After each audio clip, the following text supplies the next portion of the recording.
मूल अधिकार भारतीय संविधान का सबसे महत्वपूर्ण भाग है। हर परीक्षा में मूल अधिकारों से प्रश्न पूछे जाते हैं। इसीलिए मैंने इस एक वीडियो में पूरे मूल अधिकार को कवर किया है, ताकि इस एक वीडियो से ही आपके सभी प्रश्नों का समाधान हो जाए। पूरा वीडियो अवश्य देखिएगा। देखिए, मूल अधिकार संविधान के भाग 3 में अनुच्छेद 12 से 35 में दिए गए हैं। देखिए, प्रत्येक नागरिक को ज्ञान होना चाहिए, क्योंकि आपको ये मूल अधिकार मिले हुए हैं।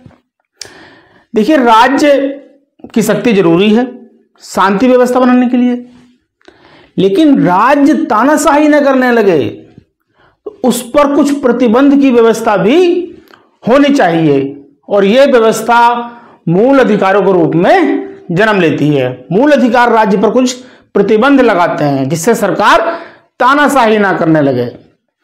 देखिए, यहां आपको नागरिक और प्रजा में अंतर सीखना होगा। देखिए, आप भारत के नागरिक हैं, भारत की प्रजा नहीं है। प्रजा राजा की हुआ करती थी।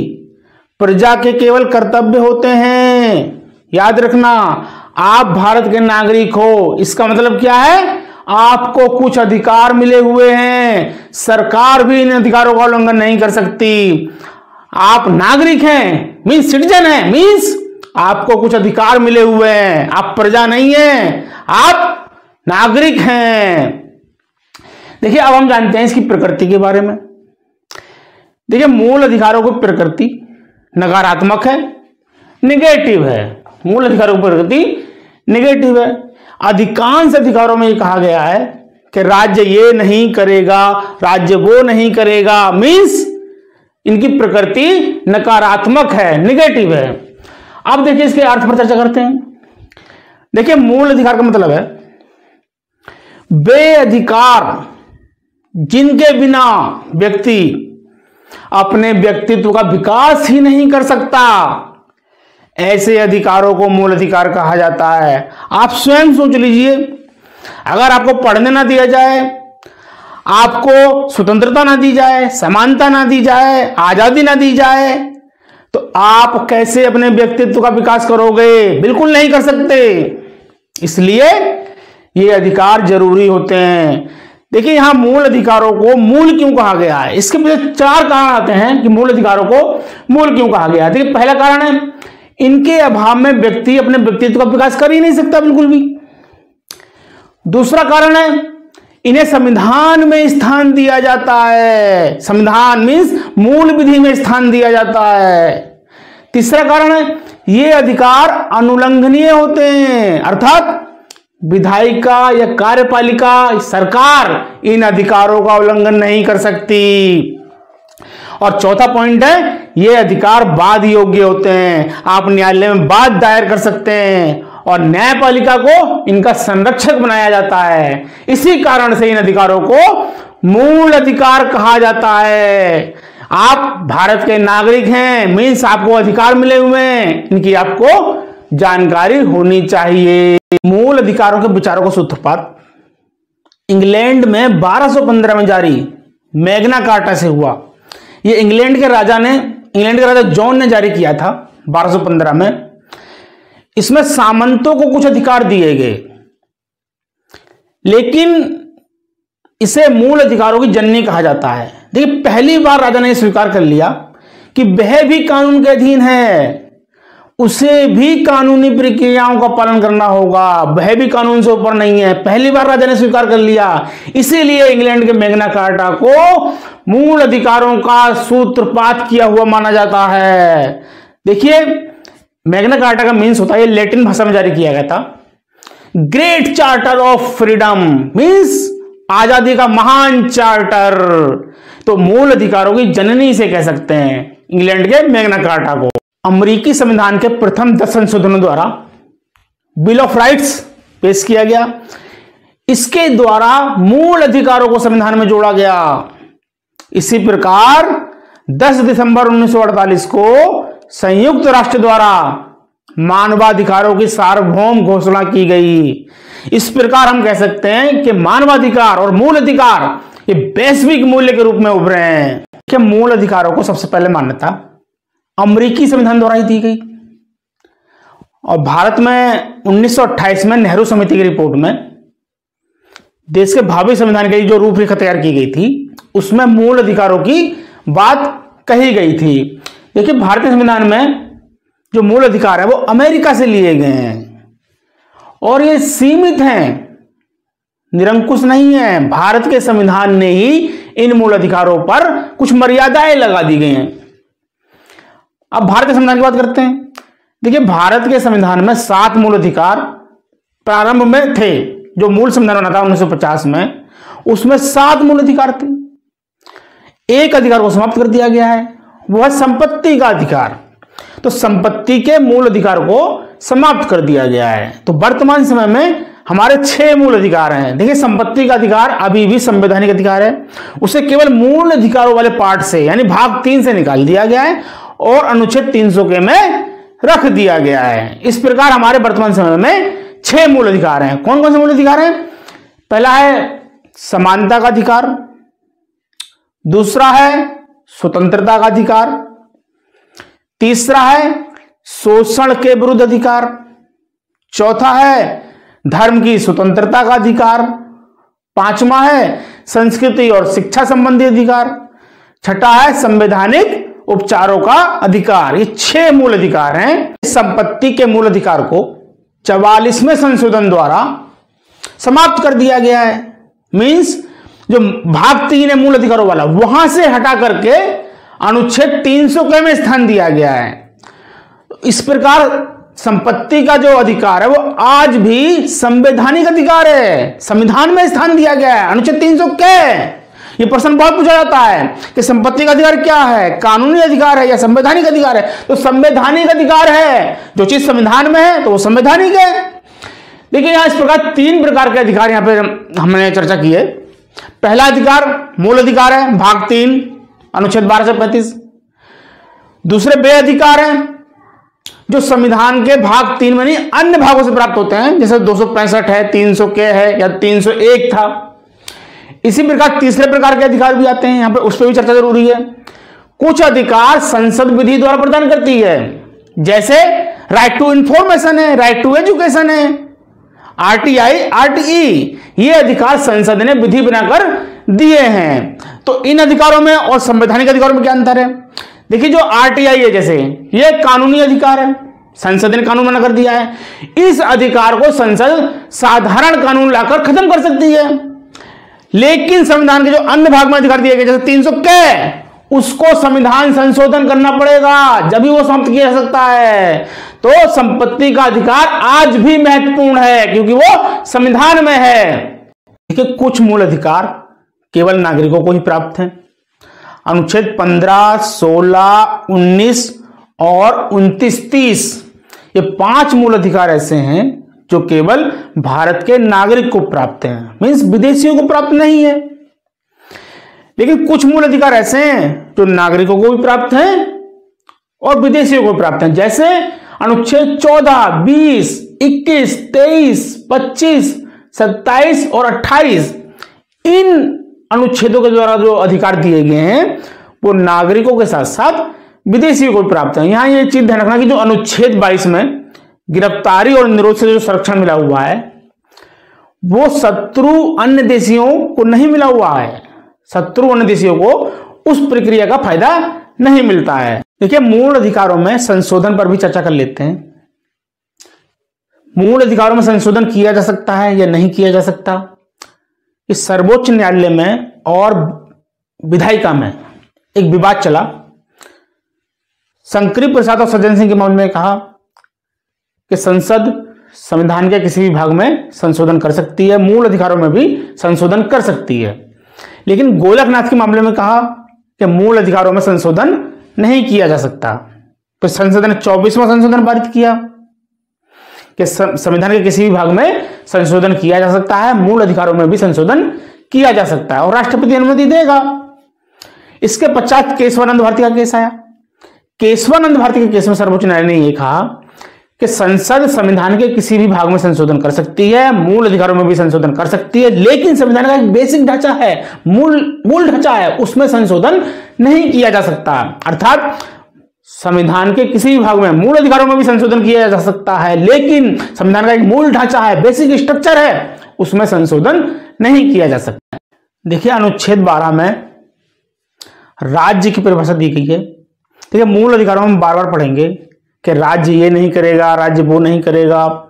तो ये राज्य क्या है, इसकी परिभाषा अनुच्छेद 12 में दी गई है कि हम किसको राज्य कहेंगे। देखिए यहाँ राज्य एक तकनीकी टर्म है, ये पॉलिटिकल साइंस से संबंधित है।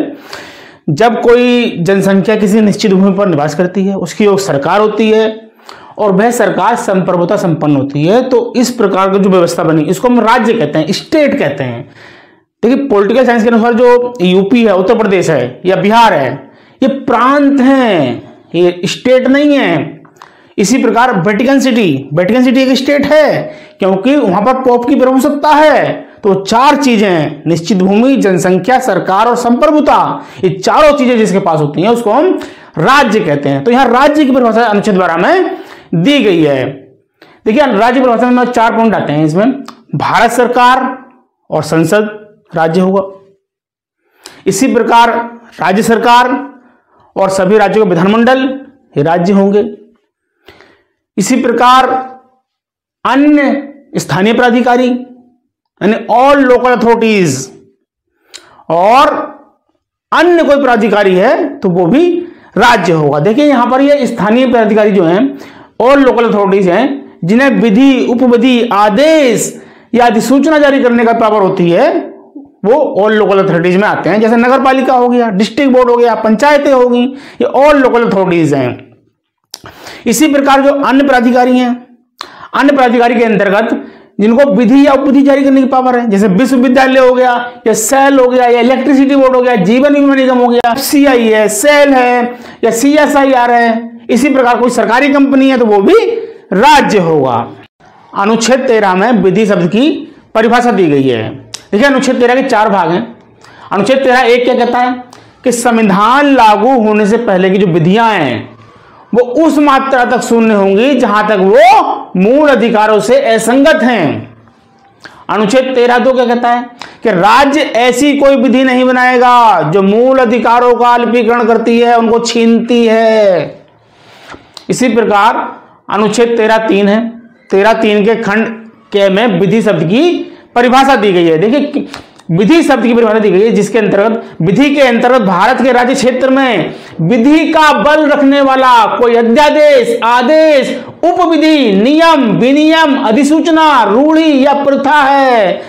इसका मतलब विधि शब्द की परिभाषा काफी व्यापक है। इसमें सरकार का कोई प्रशासनिक आदेश भी आएगा, और इसके साथ साथ कानून का बल रखने वाली कोई रूढ़ या प्रथा है वो भी मूल अधिकारों से असंगत नहीं हो सकती है, जिसमें कानून का बल है। लेकिन यहां पे एक चीज ध्यान रखना, जो व्यक्तिगत विधियां होती हैं, हिंदू, मुस्लिम, क्रिश्चियन धर्म से संबंधित जो व्यक्तिगत विधियां हैं वो क्योंकि असंहिताबद्ध है, इसलिए वो विधि शब्द के अंतर्गत नहीं आती हैं। एक अनुच्छेद 13(4) है जो 24वें संशोधन द्वारा जोड़ा गया है। अनुच्छेद 13(4) क्या कहता है कि अनुच्छेद 13 की कोई बात संविधान संशोधन को लागू नहीं होगी। इसका मतलब हम कह सकते हैं कि अनुच्छेद 13 के अंतर्गत जो विधि है उसमें संविधान संशोधन शब्द शामिल नहीं है। इस प्रकार हम कह सकते हैं अनुच्छेद 13 मूल अधिकारों का आधार स्तंभ है, जो न्यायपालिका को न्यायिक पुनर्विलोकन की शक्ति प्रदान करता है। इस शक्ति के आधार पर ही सर्वोच्च न्यायालय मूल अधिकारों का संरक्षक बन गया है, मूल अधिकारों की रक्षा करता है। वो ऐसी किसी भी विधि को शून्य घोषित कर देगा जो मूल अधिकारों का अल्पीकरण करती है या उनसे असंगत है। तो अनुच्छेद 13 मूल अधिकारों का आधार स्तंभ है। सर्वोच्च न्यायालय ने मेनका गांधी बनाम भारत संघ के मामले में कहा है कि विधि भी युक्ति युक्त होनी चाहिए। अर्थात अनुच्छेद 300 क्या कहता है, किसी व्यक्ति को विधि के प्राधिकार से वंचित किया जाएगा। लेकिन विधि के प्राधिकार का मतलब यह नहीं है कि किसी भी प्रकार की विधि बना दी जाए, विधि युक्ति युक्त होनी चाहिए। इसका मतलब क्या है कि विधि लोक प्रयोजन के लिए होनी चाहिए। दूसरा, उसे पर्याप्त मुआवजा मिलना चाहिए। कहने का मतलब यह है कि विधि जो संसद बनाएगी वो युक्ति युक्त होनी चाहिए। अगर युक्ति युक्त नहीं है तो सर्वोच्च न्यायालय उसको अवैध घोषित कर देगा। देखिए यहां पर पृथक्करणीयता के सिद्धांत पर चर्चा कर लेते हैं। ये सर्वोच्च न्यायालय ने दिया है कि यदि किसी विधि का अवैध भाग उसके वैध भाग से अधिनियम का मूल उद्देश्य नष्ट किए बिना अलग किया जा सकता है, तो केवल जो अवैध भाग है उसे शून्य घोषित किया जाएगा, वैध भाग को शून्य घोषित नहीं किया जाएगा। लेकिन यदि अवैध भाग जो है उसको शून्य घोषित कर देने से विधि का उद्देश्य ही समाप्त हो जाता है, तो पूरा का पूरा अधिनियम अवैध घोषित कर दिया जाएगा। इसे पृथक करने का सिद्धांत कहते हैं। पृथक कर दिया गया, वैध भाग अवैध भाग पृथक कर दिया जाता है। देखिए, पहला अधिकार समानता का अधिकार है। इस समानता के अधिकार में 5 प्रकार की समानताएं दी गई हैं, अनुच्छेद 14 से लेकर 18 तक। देखिए, पहले समानता को समझते हैं, इक्वेलिटी। देखिए, समानता को समझने से पहले असमानता को जान लेना जरूरी है। देखिए, असमानताएं 2 प्रकार की होती हैं। एक प्राकृतिक असमानता होती है, दूसरी कृत्रिम असमानता होती है। प्राकृतिक असमानता मीन्स प्रकृति ने जो असमानताएं पैदा की हैं, जैसे किसी को सुंदर बनाया है, किसी को कुरूप बना दिया है, किसी को गोरा बना दिया है, किसी को काला बना दिया है, ये प्राकृतिक असमानताएं। कुछ असमानता कृत्रिम होती हैं, मानव निर्मित होती हैं, जैसे धर्म, जाति, लिंग, जन्म स्थान, इसी प्रकार के आधार पर जो भेदभाव किए जाते हैं वो कृत्रिम असमानताएं हैं। तो यहां जो हमें समानता की बात करनी है, इन कृत्रिम असमानताओं को समाप्त करने की बात करनी है। जो प्राकृतिक असमानताएं हैं उससे कोई लेना देना नहीं है, क्योंकि उनमें हम हस्तक्षेप नहीं कर सकते, जो प्रकृति नहीं बना दी है। लेकिन जो मानव निर्मित असमानताएं हैं, उन मानव निर्मित असमानताओं को दूर करना है, समाप्त करना है। यही समानता का आधार है, यही समानता का आधार स्तंभ है। मीन्स धर्म, जाति, लिंग, जन्म स्थान, इसी प्रकार के जो भेदभाव बने गए उनका अंत हो जाना चाहिए। यही समानता है, मनुष्य में समानता है, यही मानवाधिकार है। प्रकृति ने किसी मनुष्य को अलग पैदा नहीं किया है, सभी मनुष्य समान हैं, सभी अपनी योग्यता के आधार पर आगे बढ़ सकते हैं। यही समानता का अधिकार है। इस समानता के अधिकार में पहली समानता अनुच्छेद 14 में है, विधि के समक्ष समता। अनुच्छेद 14 के अनुसार किसी भी व्यक्ति को विधि के समक्ष समता से या विधियों के समान संरक्षण से वंचित नहीं किया जाएगा। देखिए, किसी भी व्यक्ति आया है जिसका मतलब यह है कि ये नागरिक अनागरिक दोनों को यह अधिकार प्राप्त है। इसमें 2 अवधारणाएं आई हैं, विधि के समक्ष समता और विधियों का समान संरक्षण। देखिए, विधि के समक्ष समता यानी इक्वलिटी बिफोर द लॉ, ये डाइसी के रूल ऑफ लॉ पर आधारित है, जिसके अनुसार कोई भी व्यक्ति विधि से ऊपर नहीं है, सभी व्यक्ति विधि के सामने समान हैं। ये डाइसी के रूल ऑफ लॉ पर आधारित है, इक्वलिटी बिफोर द लॉ। देखिए, जो न्याय की देवी होती है, उस न्याय की देवी की आंखों पर पट्टी बंधी होती है। क्या कारण है? क्योंकि उसके सामने जो खड़ा हुआ है वो केवल अपराधी है। उसको यह फर्क नहीं पड़ता कि वो सामने वाला कोई मंत्री है, विधायक है, नेता है, या कोई अफसर है, या कोई अमीर है, या कोई गरीब है, किसान है, इससे कुछ फर्क पड़ने वाला नहीं है। वो केवल जस्टिस करना है उसको। वो ये देखती है कि सामने खड़ा व्यक्ति केवल अपराधी है और उसे कुछ नहीं देखना, उसे केवल न्याय करना है। इसलिए न्याय की देवी पर आंखों पर पट्टी बंधी होती है। देखिए, दूसरी जो अवधारणा है इसमें विधियों का समान संरक्षण यानी equal protection of the laws, ये अमेरिकी संविधान से ली गई है। और जो पहली अवधारणा थी विधि के समक्ष समता, वो ब्रिटिश संविधान से ली गई थी, ये अमेरिकी संविधान से ली गई है। इसका मतलब है समान परिस्थितियों में समता का व्यवहार किया जाएगा। भारत में जैसे टैक्स है, जो अमीर लोग हैं उन पर अधिक टैक्स लगाया जाता है, गरीब लोग उन पर कम टैक्स लगाया जाता है, मध्यम वर्ग पर अलग टैक्स लगाया जाता है। तो ये टैक्स का वितरण कर दिया गया, लेकिन समान लोगों पर समान दर से टैक्स लगाया जाएगा। इसी को कहते हैं equal protection of the law. ये पॉजिटिव अवधारणा है, वो नेगेटिव अवधारणा थी, लेकिन दोनों का उद्देश्य एक है, वो है समान न्याय प्रदान करना। इस समता के नियम के कुछ अपवाद हैं। पहला अपवाद है कि विदेशी कूटनीतिज्ञों को न्यायालय की अधिकारिता से छूट प्राप्त होती है। देखिए, अंतरराष्ट्रीय विधि के अनुसार प्रत्येक देश में विदेशी कूटनीतिज्ञों को ये छूट प्राप्त होती है। दूसरा है अनुच्छेद 105 संसद सदस्यों को, अनुच्छेद 194 विधानमंडल के सदस्यों को। जो संसद और विधानमंडल है वहां पर जो उनके द्वारा बातें कही जाएंगी उसके लिए किसी न्यायालय में कोई कार्रवाई नहीं की जा सकती। देखिए, संसद सदस्य या जो विधायक हैं उनको स्वतंत्रता पूर्वक कार्य करने के लिए इस प्रकार की छूट दी गई है। तीसरा है अनुच्छेद 361, राष्ट्रपति और राज्यपालों को छूट प्रदान की गई है। देखिए राज्य प्रमुख है, राष्ट्रपति हमारे देश का प्रमुख है और राज्यपाल उस राज्य का प्रमुख होता है, तो उस हैसियत से उनको कुछ छूट प्रदान की गई है। देखिए छूट दो प्रकार की है। पहला तो ये अपने कर्तव्य पालन के लिए, जो उनका पद है, जैसे राष्ट्रपति अपने पद के लिए, राज्यपाल अपने पद के लिए जो कार्य करता है उन कार्यों के लिए किसी न्यायालय में उत्तरदायी नहीं है। दूसरा व्यक्तिगत कार्यों के लिए, इसमें जो व्यक्तिगत कार्यों के लिए किसी भी प्रकार की पदावधि के दौरान दांडिक कार्रवाई नहीं की जा सकती। दांडिक कार्रवाई मीन्स गिरफ्तारी या कारावास का आदेश किसी भी न्यायालय द्वारा नहीं दिया जा सकता, दांडिक कार्रवाई नहीं की जा सकती। लेकिन सिविल कार्रवाई की जा सकती है। वो व्यक्तिगत हैसियत से जो कार्य किया गया है वो चाहे पद ग्रहण करने से पहले किया गया हो या पद के दौरान किया गया हो, तो सिविल कार्रवाई की जा सकती है, जिनमें अनुतोष की मांग की जाती है, क्षतिपूर्ति की मांग की जाती है, लेकिन दांडिक कार्रवाई नहीं की जा सकती है। इसमें यह देखिए जो दांडिक कार्रवाई है पदावधि के दौरान नहीं की जा सकती, लेकिन पदावधि खत्म हो जाती है तो उसके पश्चात दांडिक कार्रवाई की जा सकती है। समानता के अधिकार के अंतर्गत दूसरी समानता अनुच्छेद 15 में है।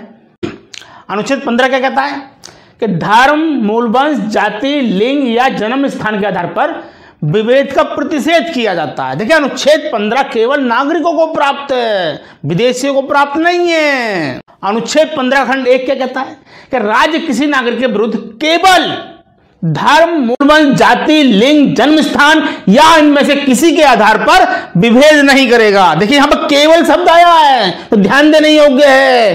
केवल शब्द का मतलब है यदि विभेद जो आधार दिए गए इनके अतिरिक्त किसी आधार पर विभेद किया जाता है तो 15(1) का संरक्षण नहीं मिलेगा। इसे एग्जाम्पल से समझते हैं।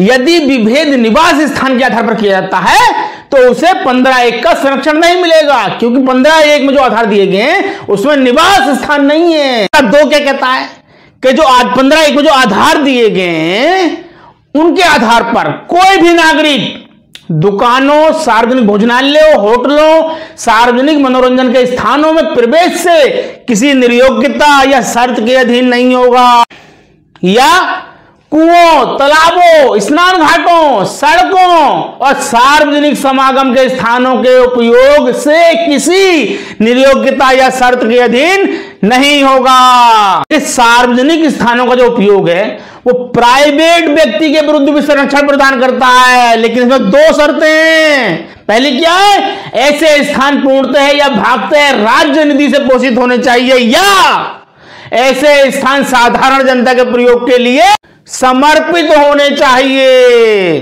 15(2) का मुख्य उद्देश्य समाज में व्याप्त कुरीतियों को समाप्त करना है। इसी कारण से अनुच्छेद 15 को सामाजिक समानता का मूल अधिकार कहते हैं। 15 का खंड 3 क्या कहता है कि राज्य स्त्रियों और बालकों के लिए विशेष प्रावधान कर सकता है। देखिए स्त्रियों और बालकों की स्वाभाविक प्रकृति ही ऐसी होती है कि उन्हें विशेष संरक्षण की आवश्यकता होती है। इसीलिए खंड 3 में प्रावधान किया गया है कि राज्य के द्वारा स्त्रियों के लिए और बालकों के लिए विशेष प्रावधान किए जा सकते हैं। जैसे राज्य बालकों के लिए निःशुल्क शिक्षा की व्यवस्था करता है, या स्त्रियों के लिए प्रसूति अवकाश दिया जाता है, या स्त्रियों और लड़कियों के लिए अलग स्कूल खोले जाते हैं, अलग शिक्षण संस्थाएं खोल दी जाती हैं। तो राज्य स्त्रियों और बालकों के लिए विशेष प्रावधान कर सकता है। देखिए अनुच्छेद 15 में खंड 4, खंड 5 और खंड 6 ये 3 खंड बाद में जोड़े गए हैं। खंड 4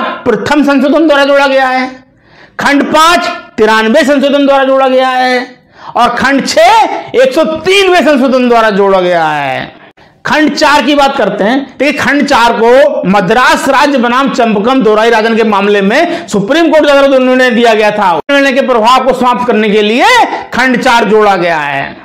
खंड 4 क्या कहता है कि राज्य सामाजिक और शैक्षणिक दृष्टि से पिछड़े हुए नागरिकों या अनुसूचित जातियों जनजातियों के लिए विशेष प्रावधान कर सकता है। सामाजिक और शैक्षणिक दृष्टि से पिछड़ा वर्ग कौन है इसका निर्धारण राज्य कर सकता है, लेकिन न्यायालय न्यायिक पुनर्विलोकन कर सकता है। खंड 5 क्या कहता है कि राज्य सरकारी या गैर सरकारी शिक्षण संस्थाओं में प्रवेश के लिए आरक्षण का प्रावधान कर सकता है, लेकिन इस प्रकार का प्रावधान अनुच्छेद 30 में वर्णित अल्पसंख्यक शिक्षण संस्थाओं को छोड़कर किया जाएगा। खंड 6 की बात करते हैं कि राज्य आर्थिक रूप से पिछड़े वर्गों के लिए विशेष प्रावधान कर सकता है और सरकारी गैर सरकारी शिक्षण संस्थाओं में प्रवेश के लिए आरक्षण की व्यवस्था कर सकता है, लेकिन इस प्रकार का आरक्षण 10% से अधिक नहीं होना चाहिए।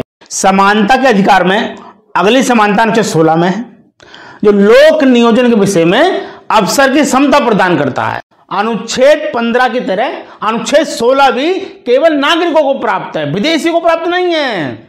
अनुच्छेद 16 का खंड 1 क्या कहता है कि राज्य के अधीन नियोजन या नियुक्ति से संबंधित विषयों में सभी नागरिकों के लिए अवसर की समता होगी। देखिए, राज्य के अधीन शब्द पर ध्यान दीजिए, राज्य के अधीन नियोजन या नियुक्तियों राज्य के अधीन आया है, जो ये साबित करता है कि अनुच्छेद 16 का संरक्षण केवल राज्य के अधीन यानी जो सरकारी नौकरी है उनके मामले में प्रदान किया गया है, गैर सरकारी नौकरियों के संबंध में कोई संरक्षण प्रदान नहीं करता है। जैसे संविदा संबंधी जो नौकरियां होती हैं या ठेके पर जो नौकरियां दी जाती हैं वहां पर यह संरक्षण प्राप्त नहीं होगा, क्योंकि वो प्राइवेट नौकरी मानी जाती है। पद की प्रकृति के अनुसार राज्य अर्हताओं का मानदंड निर्धारित कर सकता है। जैसे एग्जाम्पल लेते हैं, एक पुलिस अफसर है, पुलिस अफसर के लिए शारीरिक मानदंड निर्धारित कर सकते हैं। 16 का खंड 2 क्या कहता है कि राज्य के अधीन नियोजन के संबंध में केवल शब्द आया है, धर्म, मूलवंश, जाति, लिंग, जन्म स्थान, उद्भव या निवास के आधार पर कोई विभेद नहीं किया जाएगा। देखिए, केवल शब्द आया है, यानी जो आधार इसमें दिए उनसे भिन्न किसी आधार पर यदि विभेद किया जाता है तो उसे 16 का संरक्षण प्राप्त नहीं होगा। आधार दिए गए अनुच्छेद 16 में और जो अनुच्छेद 15 में आधार दिए गए थे, तो अनुच्छेद 16 में 2 आधार अलग आ गए हैं, एक्स्ट्रा आ गए हैं। कौन से? उद्भव और निवास, जो अनुच्छेद 15 में नहीं है।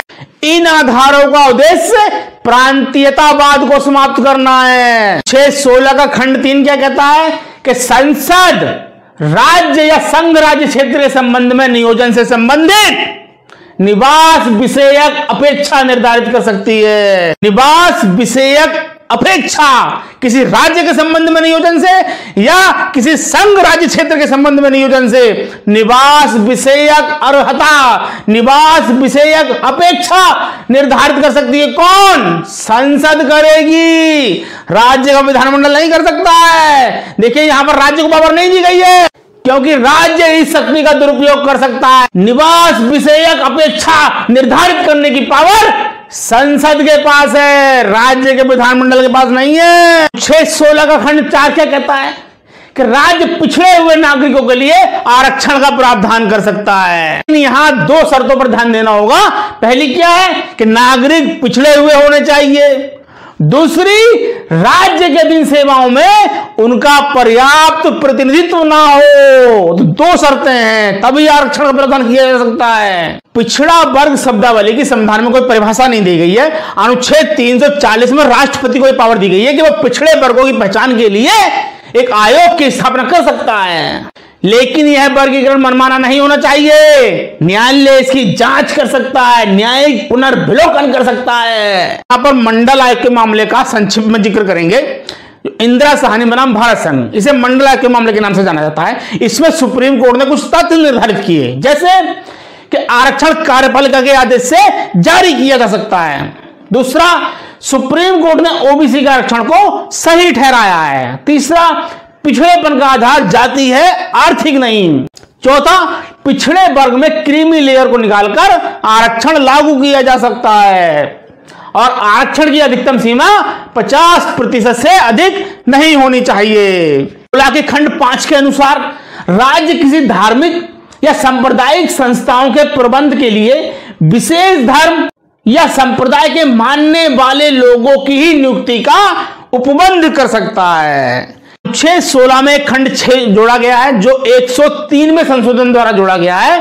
खंड 6 क्या कहता है कि आर्थिक रूप से पिछड़े वर्गों के लिए अधिकतम 10% आरक्षण का प्रावधान किया जा सकता है। अनुच्छेद 17 में अस्पृश्यता का अंत कर दिया गया है। अनुच्छेद 17 कहता है कि अस्पृश्यता का अंत किया जाता है और किसी भी रूप में इसका प्रयोग करना विधि के अनुसार दंडनीय अपराध होगा। देखिए यहाँ पर विधि जो है संसद को पावर दी गई है। अनुच्छेद 35 ध्यान रखना, अनुच्छेद 35 संसद को, विधानमंडल को नहीं, राज्य के विधानमंडल को नहीं, संसद को यह पावर देता है कि मूल अधिकारों को प्रभावित करने के लिए वो विधि बना सकती है।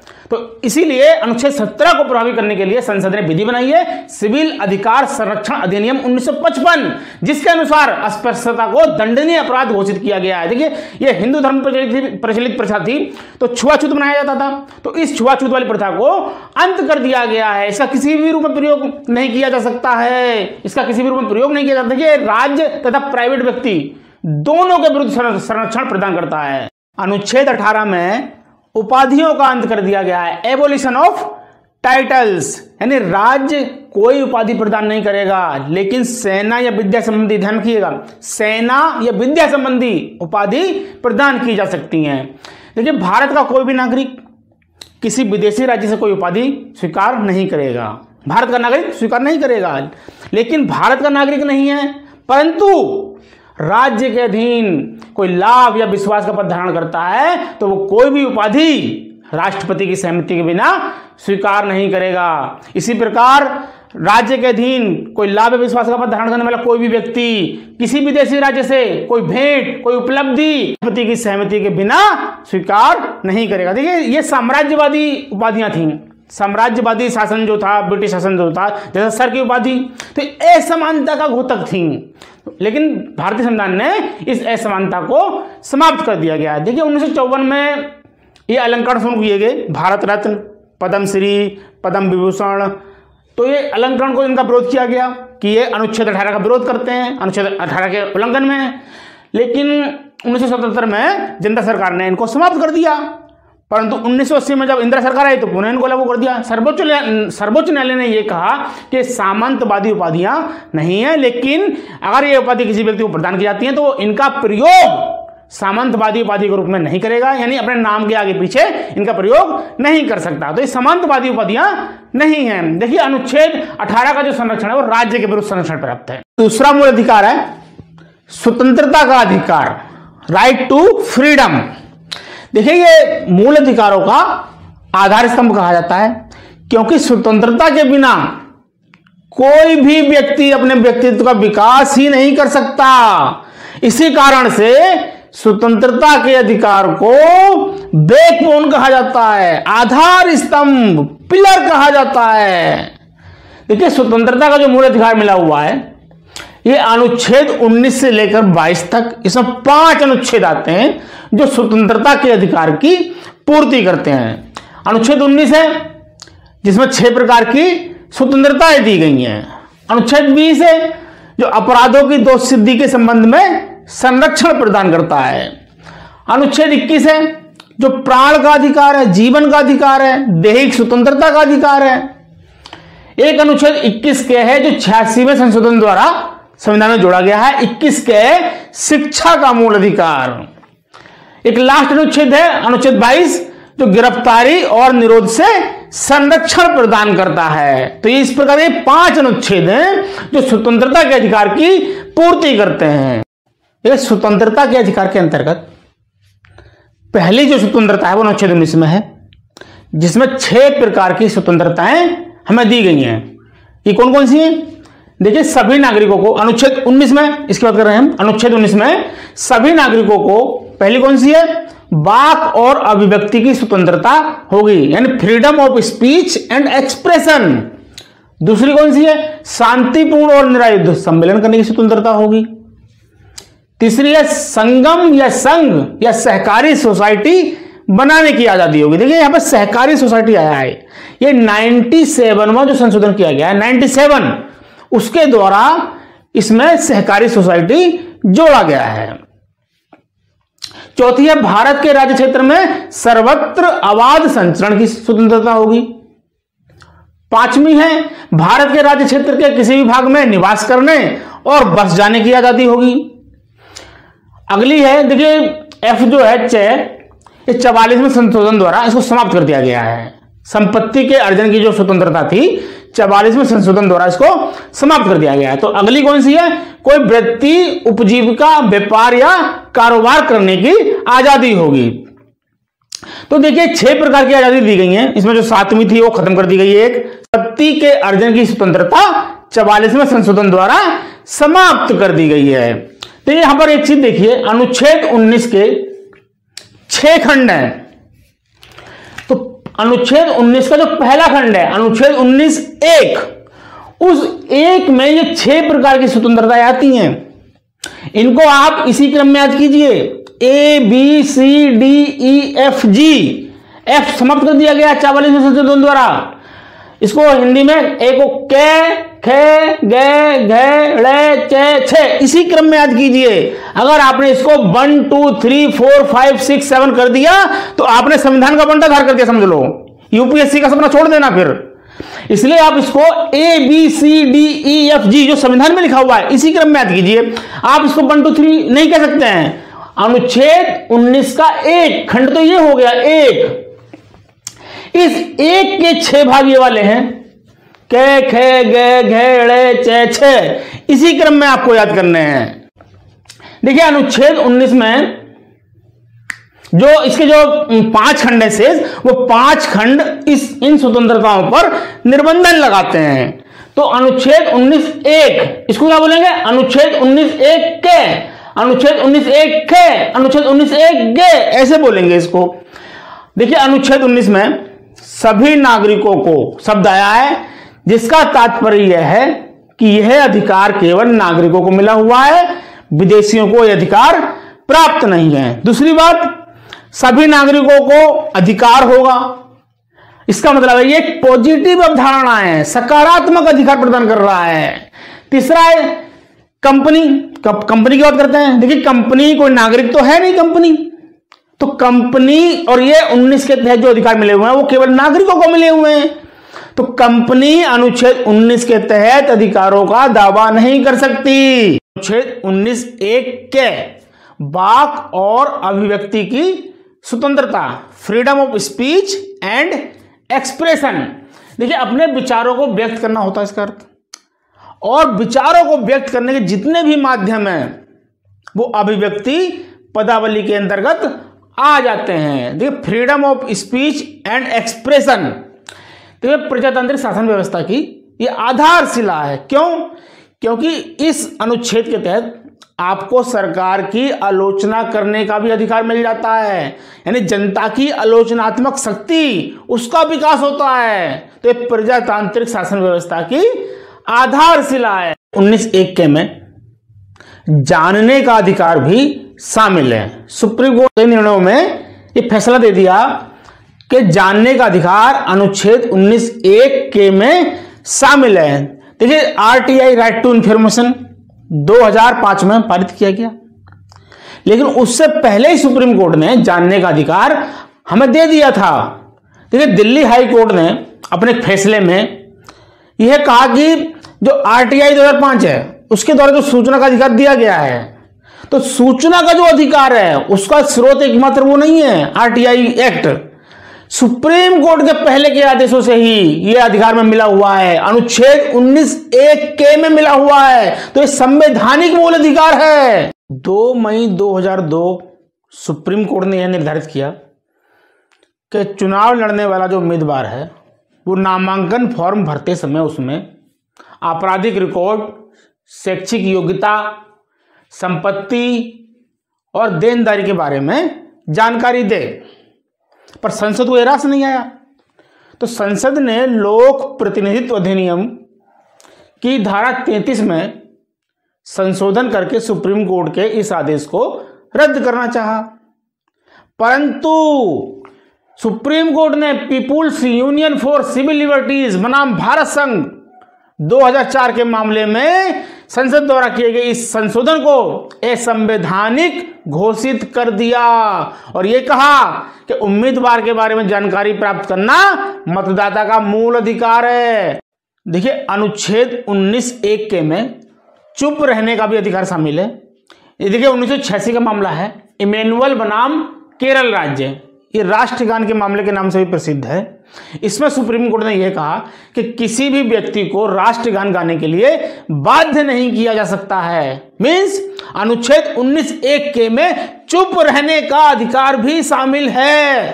देखिए, प्रेस की स्वतंत्रता अनुच्छेद 19(1) में शामिल है। यह प्रश्न बहुत पूछा जाता है कि प्रेस की स्वतंत्रता किस अनुच्छेद में शामिल है। अनुच्छेद 19(1) में शामिल है। देखिए, प्रेस को लोकतंत्र का चतुर्थ स्तंभ कहा जाता है। देखिए, प्रेस के बिना, निष्पक्ष मीडिया के बिना लोकतंत्र धराशायी हो जाएगा। इसीलिए प्रेस को आजादी है, स्वतंत्रता है, अभिव्यक्ति की स्वतंत्रता है, क्योंकि प्रेस भी मीडिया का अभिव्यक्ति का माध्यम है। देखिए, प्रेस को सेंसर नहीं किया जा सकता है, पूर्व अवरोध नहीं लगाया जा सकता है, जिस प्रकार चलचित्रों पर लगाया जाता है, फिल्मों पर लगाया जाता है, सेंसर लगाया जाता है, ऐसा प्रेस पर नहीं लगाया जा सकता है। प्रेस पर सेंसर लगाना असंवैधानिक है।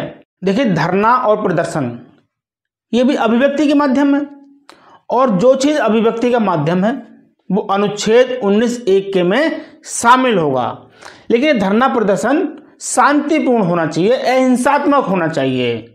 लेकिन जो बंद का आह्वान किया जाता है कि भारत बंद का आह्वान किया जाता है, ये असंवैधानिक है। बंद का आह्वान करना असंवैधानिक है।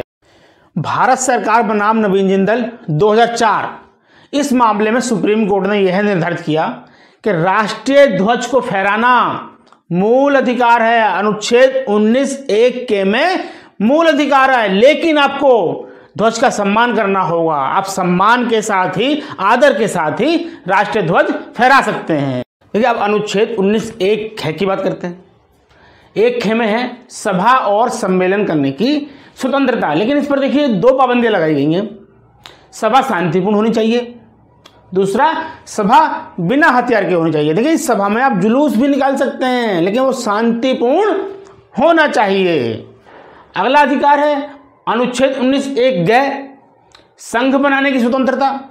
देखिए, इसमें कोई आप संगम बना सकते हैं, कोई संघ बना सकते हैं, या कोई सहकारी सोसाइटी बना सकते हैं। संगम मीन्स एसोसिएशन, संघ मीन्स यूनियंस, और सहकारी सोसाइटी मीन्स कोऑपरेटिव सोसाइटीज। देखिए, कोऑपरेटिव सोसाइटी यानी सहकारी समिति, ये 97 जो संशोधन किया गया 97 में, उसके द्वारा इसे संविधान में जोड़ा गया है। अगला मूल अधिकार है अनुच्छेद 19(1)(ग). अनुच्छेद 19(1)(ग) आबाद संचरण की स्वतंत्रता है। पूरे भारत में आप फ्रीली मूव कर सकते हैं, घूम सकते हैं, टहल सकते हैं। देखिए, यहां पर एक एग्जाम्पल देना चाहूंगा समझने के लिए। एक नेता लखीमपुर खीरी से, ये उत्तर प्रदेश की बात कर रहा हूं मैं, लखीमपुर खीरी से गाजियाबाद में जाना था, परंतु वहां के जिला अधिकारी ने उस नेता के गाजियाबाद जिले की सीमा में प्रवेश करने पर पाबंदी लगा दी। नेताजी चले गए सुप्रीम कोर्ट कि अरे भाई, ये तो मेरे मूल अधिकार का उल्लंघन हो रहा है। तो सुप्रीम कोर्ट ने यह निर्धारित किया कि यदि जिला मजिस्ट्रेट को लगता है कि आपके वहां पहुंचने से साधारण जनता को खतरा हो सकता है, तो वो आपके संचरण की आजादी पर पाबंदी लगा सकता है। तो संविधान ने युक्त निर्बंधन लगाने की व्यवस्था की है। देखिए, अगली जो आजादी है अनुच्छेद 19(1) में निवास करने और बस जाने की स्वतंत्रता। देखिए, आप पूरे भारत में कहीं भी निवास कर सकते हैं, कहीं भी जाकर बस सकते हैं।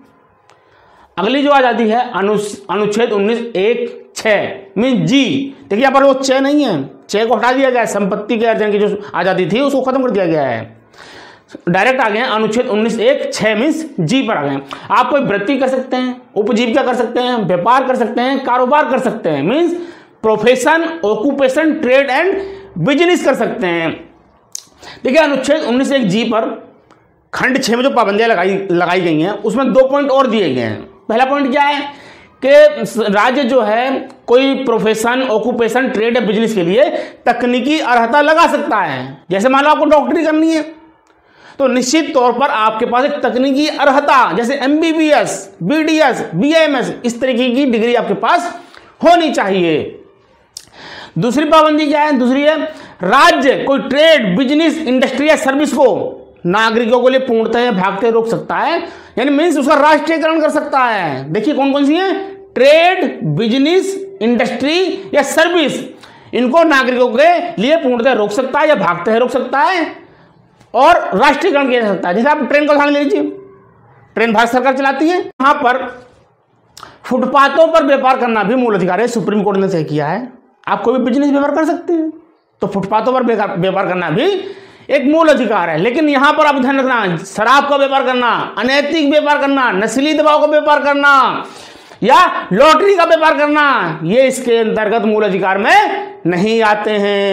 देखिए, अनुच्छेद 19 में जो 6 प्रकार की स्वतंत्रताएं दी गई हैं, इनका क्रम याद करने में काफी कठिनाई होती है।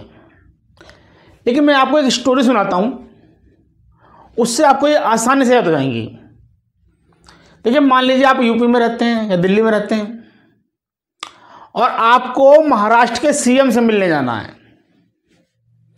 लेकिन आप सीएम से मिलने जा रहे हैं तो आपको बोलना आना चाहिए, तभी तो आप सीएम से बात करने जा रहे हैं भाई, बोलना आना चाहिए। दूसरा, आप अगर अकेले जाएंगे तो आपकी कोई सुनेगा नहीं, आपको गेट से ही भगा दिया जाएगा। तो कम से कम 10-20 लोग होने चाहिए। तो 10-20 लोगों की मीटिंग कीजिए, सम्मेलन कीजिए, उनको संगठित कीजिए, उनका संघ बनाइए। और जब उनका संघ बनाइए तो फिर घूमते हुए पूरी इंडिया घूमते हुए चारों तरफ, उसमें मुंबई पहुंच जाइए महाराष्ट्र सीएम से मिलने।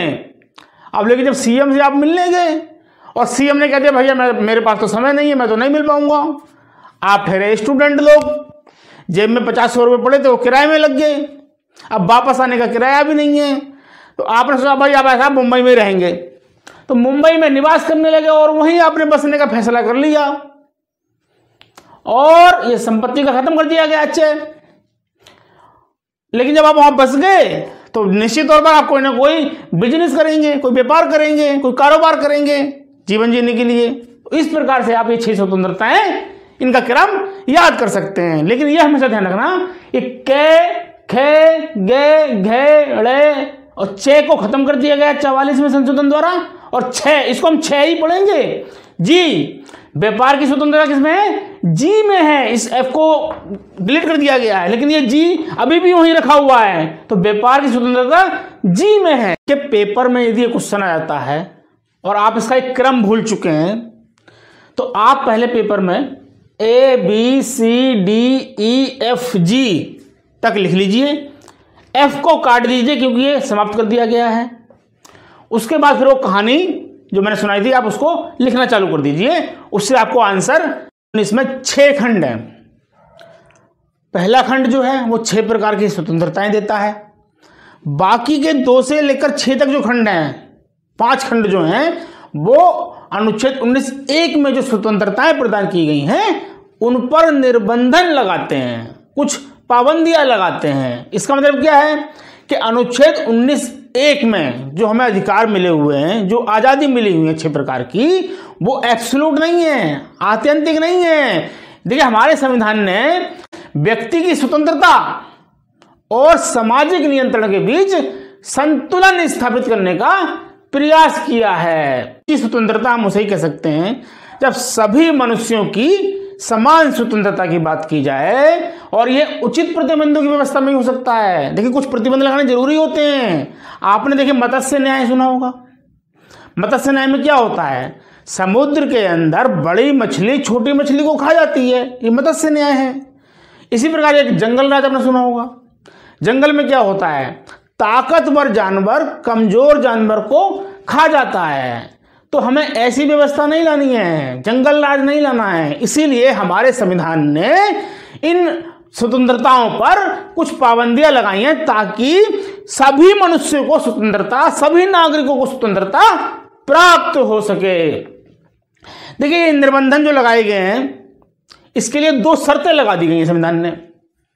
पहली शर्त क्या है कि जो निर्बंधन लगाए जाएंगे वो अनुच्छेद 19 में जो खंड 2 से 6 तक हैं, उनमें जो आधार दिए गए हैं, उन्हीं आधारों के आधार पर निर्बंधन लगाए जा सकते हैं।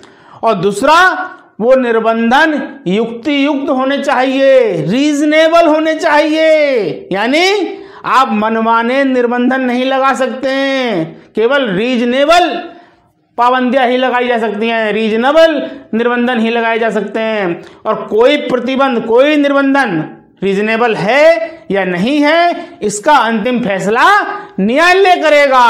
और न्यायालय प्रत्येक मामले पर इसकी कोई कसौटी नहीं है। प्रत्येक मामले पर तथ्यों और परिस्थितियों के आधार पर यह डिसीजन करेगा, ये देखेगा कि जो निर्बंधन लगाए गए हैं वो युक्तियुक्त हैं, रीजनेबल हैं या नहीं है।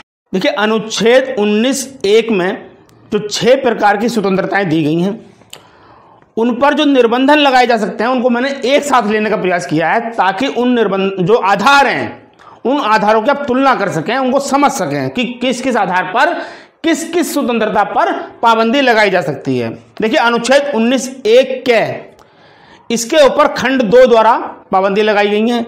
इसमें 8 प्रकार के युक्त निर्बंधन लगाए जा सकते हैं। पहला है भारत की प्रभुता और अखंडता। देखिए 16वें संशोधन द्वारा इसको जोड़ा गया है संविधान में, पहले नहीं था।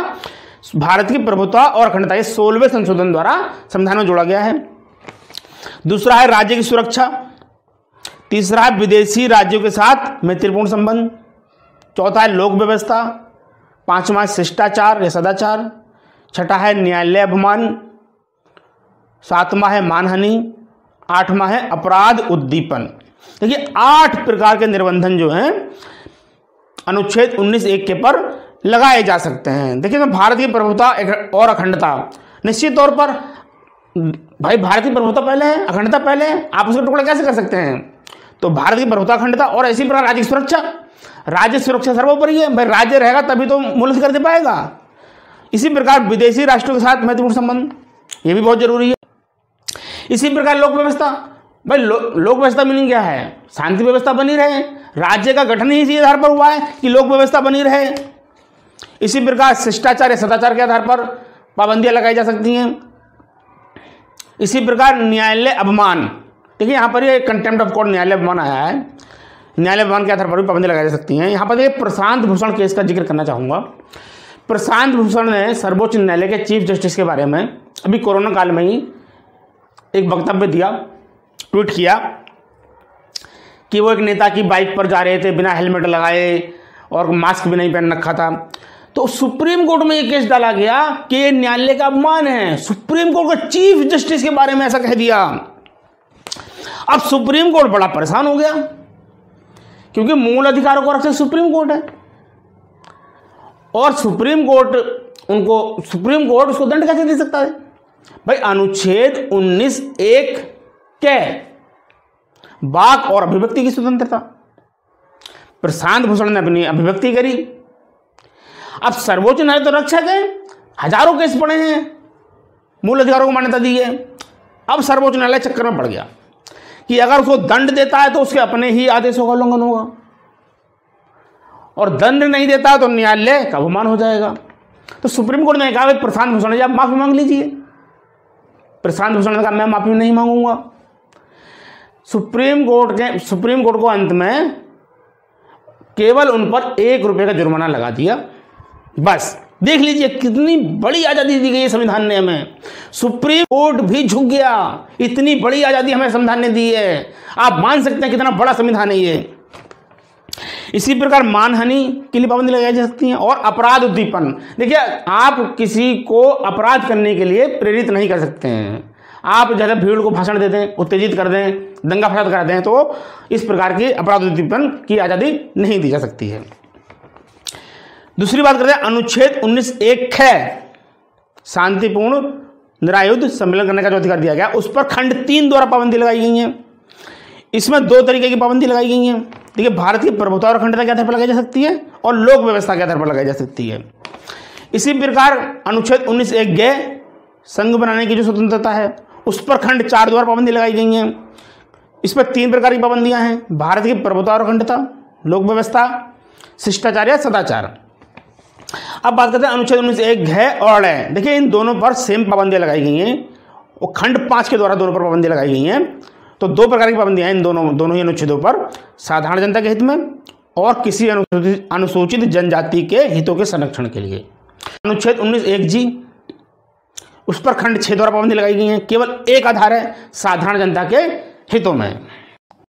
स्वतंत्रता के अधिकार के अंतर्गत अगला अधिकार अनुच्छेद 20 में है, जो ये कहता है कि अपराधों के लिए दोष सिद्धि के संबंध में संरक्षण प्रदान किया जाता है।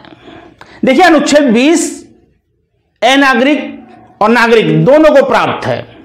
अनुच्छेद 20 के 3 खंड है, 20(1), 20(2), 20(3). इसमें 4 प्रकार के अधिकार मिले हुए हैं। अनुच्छेद 20(1) कहता है कोई व्यक्ति तब तक सिद्ध दोष नहीं ठहराया जाएगा तब तक उसने किसी प्रवृत्त विधि का उल्लंघन न किया हो। इसी प्रकार उससे अधिक दंड का भागी नहीं होगा जो उसमें उसको दंड दिया जाए। अनुच्छेद 20(2) के अनुसार किसी व्यक्ति को एक ही अपराध के लिए केवल एक ही बार अभियोजित और दंडित किया जाएगा। अनुच्छेद 20(3) के अनुसार किसी अपराध के लिए अभियुक्त किसी व्यक्ति को स्वयं अपने विरुद्ध साक्षी होने के लिए बाध्य नहीं किया जाएगा। इस प्रकार अनुच्छेद 20 के अंतर्गत 4 अधिकार हमें मिले हुए हैं जिन पर विस्तृत चर्चा करेंगे। अनुच्छेद 20(1) के अनुसार कोई व्यक्ति तब तक सिद्ध दोष नहीं ठहराया जाएगा जब तक कि उसने किसी प्रवृत्त विधि का उल्लंघन ना किया हो। देखिए 20(1) के अनुसार विधानमंडल किसी भी दंड विधि को भूतलक्षी प्रभाव नहीं दे सकता है। देखिए सामान्यतः जो विधियां बनाई जाती हैं वो भविष्यलक्षी होती हैं, लेकिन विधानमंडल को ये पावर है कि वो विधि को भूतलक्षी प्रभाव भी दे सकता है।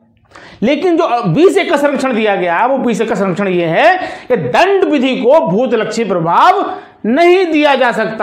देखिए 20(1) का जो संरक्षण मिला हुआ है वो दंड विधि को भूतलक्षी प्रभाव देने से संरक्षण मिला हुआ है, लेकिन सिविल विधियों के बारे में प्रतिषेध नहीं किया गया है। इसका मतलब क्या है कि विधानमंडल सिविल विधियों को भूतलक्षी प्रभाव दे सकता है। इस प्रकार टैक्स यानी कर उसको भूतलक्षी प्रभाव से लगाया जा सकता है। यहां पर एक चीज और ध्यान रखना, अनुच्छेद 20(1) दंड को बढ़ाए जाने का विरोधी है, दंड को कम किए जाने के बारे में कोई विरोध नहीं करता है। इस प्रकार विधानमंडल यदि किसी दंड को कम कर देता है तो अभियुक्त उसका लाभ उठा सकता है। अनुच्छेद 20(2) में जो दोहरे दंड से संरक्षण प्रदान किया गया है ये आंगल विधि के सिद्धांत पर आधारित है, जिसके अनुसार एक ही अपराध के लिए किसी व्यक्ति को 2 बार दंडित नहीं किया जा सकता। इसी प्रकार अमेरिकी संविधान का जो 5वां संशोधन है वो ये कहता है कि किसी अपराध के लिए किसी व्यक्ति को दोबारा खतरे में नहीं डाला जा सकता है। देखिए अमेरिकी संविधान और जो ब्रिटिश संविधान में जो ये अधिकार दिया गया है, जो दोहरे दंड से संरक्षण प्रदान किया गया है, ये जो भारत में जो अनुच्छेद 20(2) में संरक्षण प्रदान किया गया है उसमें थोड़ा डिफरेंस ये है कि जो अमेरिका और ब्रिटेन में अधिकार विस्तृत है जबकि भारत में यह अधिकार सीमित हो गया है। देखिए अंतर क्या है, अमेरिका और ब्रिटेन में क्या है कि यदि एक बार उस पर विचार कर लिया गया है, एक बार विचारण हो गया है तो उस अपराध के लिए वो दोहरे दंड से संरक्षण का दावा कर सकता है। भारत में जो संरक्षण प्रदान किया गया है कि अभियोजित और दंडित किया गया हो, दोनों चीज आवश्यक हैं।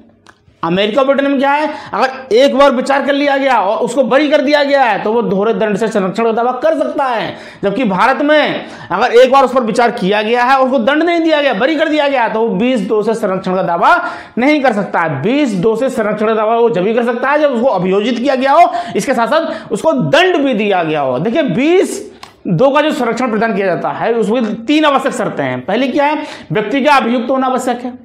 दूसरी क्या है, अभियोजन या कार्रवाई किसी न्यायालय न्यायिक अभिकरण के समक्ष हुई हो और वे न्यायिक प्रकृति की रही हो। तीसरा क्या है, अभियोजन किसी विधि विहित अपराध के संबंध में हो जिसके लिए दंड का प्रावधान हो। देखिए उच्चतम न्यायालय ने यह निर्धारित किया है कि जो अनुच्छेद 20(2) का जो संरक्षण मिला हुआ है वो न्यायिक कार्रवाई के संबंध में मिला हुआ है, न्यायिक अभिकरण से संबंधित जो कार्रवाई की जाती है उसके संबंध में मिला हुआ है। इसका मतलब क्या है कि जो न्यायिक कार्रवाई उनसे भिन्न कार्रवाइयां जो हैं उनमें संरक्षण नहीं मिला हुआ है। जैसे कोई सरकारी कर्मचारी है, यदि उसको किसी अपराध के लिए दंड दिया गया है तो सेम अपराध के लिए उसके विरुद्ध विभागीय कार्रवाइयां की जा सकती हैं। यहां पर एक चीज और ध्यान रखना, अनुच्छेद 20(2) का जो संरक्षण है वो एक अपराध के लिए, उसी अपराध के लिए, लेकिन अगर वो दूसरा अपराध करता है तो 20(2) के संरक्षण दावा नहीं कर सकता है, फिर वहां दूसरा केस बन। अनुच्छेद 20(3) के अनुसार किसी अपराध के लिए अभियुक्त किसी व्यक्ति को स्वयं अपने विरुद्ध साक्षी होने के लिए बाध्य नहीं किया जाएगा। देखिए इसमें 3 पॉइंट आ रहे हैं। पहला पॉइंट क्या है कि किसी व्यक्ति को अभियुक्त होना चाहिए। अगर वो किसी अपराध में अभियुक्त है तभी अनुच्छेद 20(3) का दावा कर सकता है, यदि वो अभियुक्त नहीं है तो वो 20(3) का दावा नहीं कर सकता है। दूसरा पॉइंट क्या है कि स्वयं अपने विरुद्ध साक्ष्य देना। तीसरा पॉइंट क्या है, उन स्वयं अपना साक्ष्य देने के लिए बाध्य किया जाए। यदि बाध्य का तत्व आता है, दबाव का तत्व आता है, तो अनुच्छेद 20(3) का संरक्षण प्राप्त होता है। उनको बाध्य नहीं किया जा सकता है। लेकिन यदि अभियुक्त स्वेच्छा से, स्वयं अपनी मर्जी से यदि साक्ष्य प्रस्तुत करता है तो वहां 20(3) का संरक्षण प्राप्त नहीं होगा, क्योंकि वहां दबाव का तत्व नहीं आएगा, क्योंकि वहां दबाव नहीं है। इसी प्रकार जो तलाशियों में सामग्री प्राप्त की जाती हैं वो भी न्यायालय में प्रस्तुत की जा सकती हैं, क्योंकि वहां दबाव का तत्व नहीं है। सेल्बी बनाम कर्नाटक राज्य के मामले में सर्वोच्च न्यायालय ने नार्को टेस्ट, पॉलीग्राफ टेस्ट और ब्रेन प्रिंटिंग टेस्ट को अनुच्छेद 20 और 21 का उल्लंघन माना है।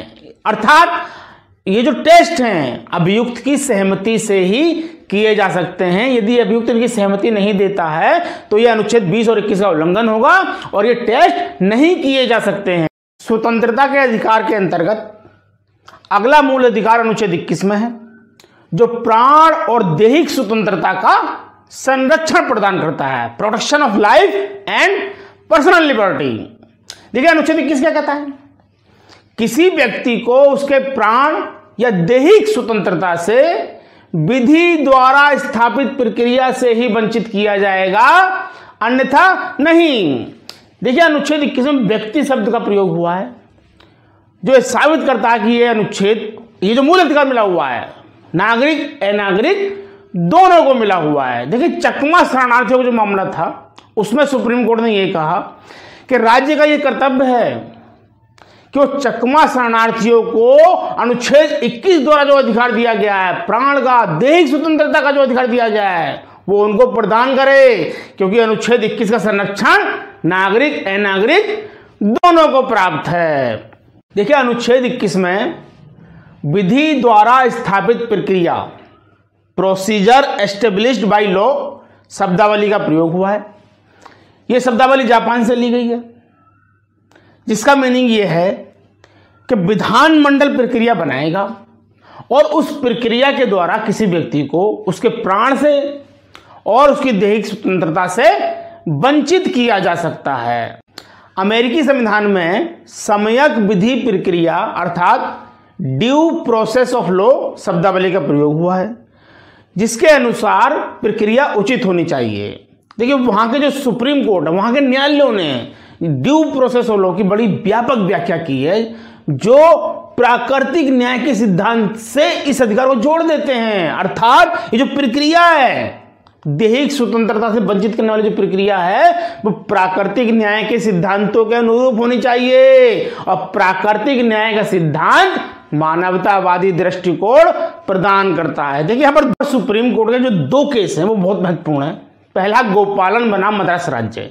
इस मामले में सुप्रीम कोर्ट ने यह कहा कि जो विधि द्वारा स्थापित प्रक्रिया है वो उचित है, लेकिन मेनका गांधी के मामले में गोपालन में दिए निर्णय को पलट दिया और मेनका गांधी बनाम भारत संघ के मामले में सुप्रीम कोर्ट ने यह कहा कि अनुच्छेद 21 में जो विधि द्वारा स्थापित प्रक्रिया है वो प्रक्रिया उचित, ऋजु और न्यायपूर्ण होनी चाहिए, तर्क संगत होनी चाहिए, रीजनेबल होनी चाहिए, अर्थात प्राकृतिक न्याय के सिद्धांतों के अनुरूप होनी चाहिए। इसी प्रकार जो प्राण का अधिकार मिला हुआ है वो पशुवत अधिकार नहीं है, मानव गरिमा के साथ जीने का अधिकार है। इस मामले में सुप्रीम कोर्ट ने अनुच्छेद 14, अनुच्छेद 19 और अनुच्छेद 21 तीनों को एक साथ जोड़ दिया कि अनुच्छेद 21 की पूर्ति अनुच्छेद 14 और अनुच्छेद 19 के बिना नहीं हो सकती। तो एक ट्रायंगल बनाते हैं, अनुच्छेद 14, 19 और 21, इन तीनों को मिलाकर ही अनुच्छेद 21 की पूर्ति होती है, प्राण के अधिकार की पूर्ति होती है, दैहिक स्वतंत्रता के अधिकार की पूर्ति होती है। तो एक गोल्डन ट्रायंगल बन जाता है अनुच्छेद 14, 19 और 21 का। अतः हम कह सकते हैं कि अनुच्छेद 21 का संरक्षण कार्यपालिका के साथ साथ विधायिका के विरुद्ध भी मिला हुआ है। क्यों? विधायिका जो विधि बनाएगी, जो प्रक्रिया बनाएगी, वो प्रक्रिया उचित होनी चाहिए, वो मनमानी नहीं हो सकती, रीजनेबल होगी, और मनमानी है तो उसको अविधि मान्य घोषित कर दिया जाएगा। यदि किसी अधिकार का जिक्र संविधान में नहीं है, लेकिन अगर कोई अधिकार जो संविधान में अधिकार लिखे हुए हैं उन अधिकारों की पूर्ति के लिए आवश्यक है, तो उसको भी मूल अधिकार का दर्जा दिया जाएगा। सुप्रीम कोर्ट ने कई निर्णयों में कई अधिकारों को मान्यता दी है। यहां हम अनुच्छेद 21 की बात कर रहे हैं। सुप्रीम कोर्ट ने अनुच्छेद 21 में कई मूल अधिकारों को मान्यता दी है, जैसे विदेश भ्रमण का अधिकार अनुच्छेद 21 में शामिल है, सतवंत सिंह का मामला। इसी प्रकार मानव गरिमा के साथ जीने का अधिकार अनुच्छेद 21 में शामिल है। ये कौन सा? मेनका गांधी का मामला। इसी प्रकार निजता का अधिकार अनुच्छेद 21 में शामिल है। जीविकोपार्जन का अधिकार, शिक्षा पाने का अधिकार, आहार पाने का अधिकार, निःशुल्क विधिक सहायता पाने का अधिकार, शीघ्र विचारण का अधिकार, आश्रय पाने का अधिकार, ये सब अनुच्छेद 21 में शामिल हैं। देखिए, सुप्रीम कोर्ट ने कई निर्णयों में सरकार को निर्देश दिए हैं, जैसे प्रदूषण मुक्त जल और वायु पाने का अधिकार है, एकांत कारावास के विरुद्ध संरक्षण प्राप्त है। इसी प्रकार कोविड के दौरान सरकार को निर्देश दिए हैं, यौन उत्पीड़न से प्रभावित महिलाओं के पुनर्वास के लिए निर्देश दिए हैं, और कार्यस्थल पर कार्य कर रही महिलाओं के संरक्षण के लिए भी सरकार को निर्देश दिए हैं। इसी प्रकार मनमानी गिरफ्तारी और निरोध से संरक्षण प्रदान करने के लिए सरकार को निर्देश दिए हैं। देखिए, अनुच्छेद 21 को आपातकाल की घोषणा के दौरान भी निलंबित नहीं किया जा सकता। ये 44वें संशोधन द्वारा कर दिया गया है कि अनुच्छेद 21 आपात की उद्घोषणा के दौरान भी निलंबित नहीं किया जा सकता है। देखिए, अनुच्छेद 21 में एक चीज ध्यान रखना कि मरने का अधिकार शामिल नहीं है, जीने का अधिकार है, मरने का अधिकार शामिल नहीं है। इसी कारण से आत्महत्या को अपराध घोषित किया गया है। आते हम कह सकते हैं, देखिए, अनुच्छेद 21 इसकी जो शब्दावली है वो नेगेटिव है, लेकिन अनुच्छेद 21 एक सकारात्मक अधिकार प्रदान करता है। शिक्षा के मूल अधिकार पर चर्चा करते हैं।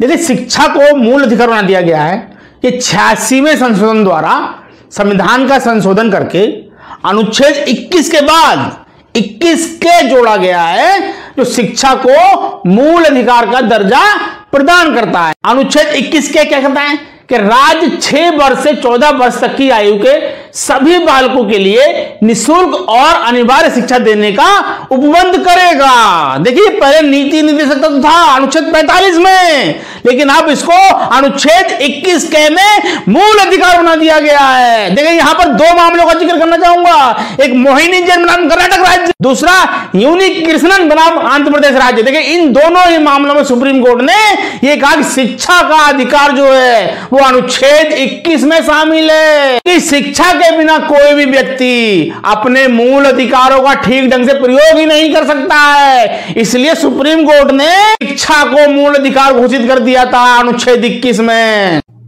यहां पर एक तथ्य की और चर्चा करना चाहूंगा, इस शिक्षा के अधिकार को अनुच्छेद 21 में क्यों शामिल किया गया, या संसद ने जो संशोधन करके अनुच्छेद 21 के बाद 21 के क्यों जोड़ा। देखिए, जीवन का अधिकार मिला हुआ है अनुच्छेद 21 में, प्राण और दैहिक स्वतंत्रता का अधिकार।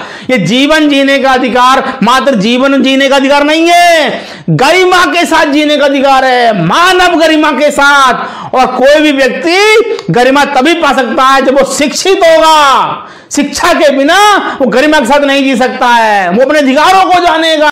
स्वतंत्रता के अधिकार के अंतर्गत अगली आजादी अनुच्छेद 22 में मिली हुई है, जिसमें कुछ दशाओं में गिरफ्तारी और निरोध से संरक्षण प्रदान किया गया है। देखिए, अनुच्छेद 22 अनुच्छेद 21 का पूरक है। अनुच्छेद 21 के अनुसार किसी व्यक्ति को उसकी दैहिक स्वतंत्रता और प्राण से विधि द्वारा स्थापित प्रक्रिया से ही वंचित किया जाएगा, अन्यथा नहीं।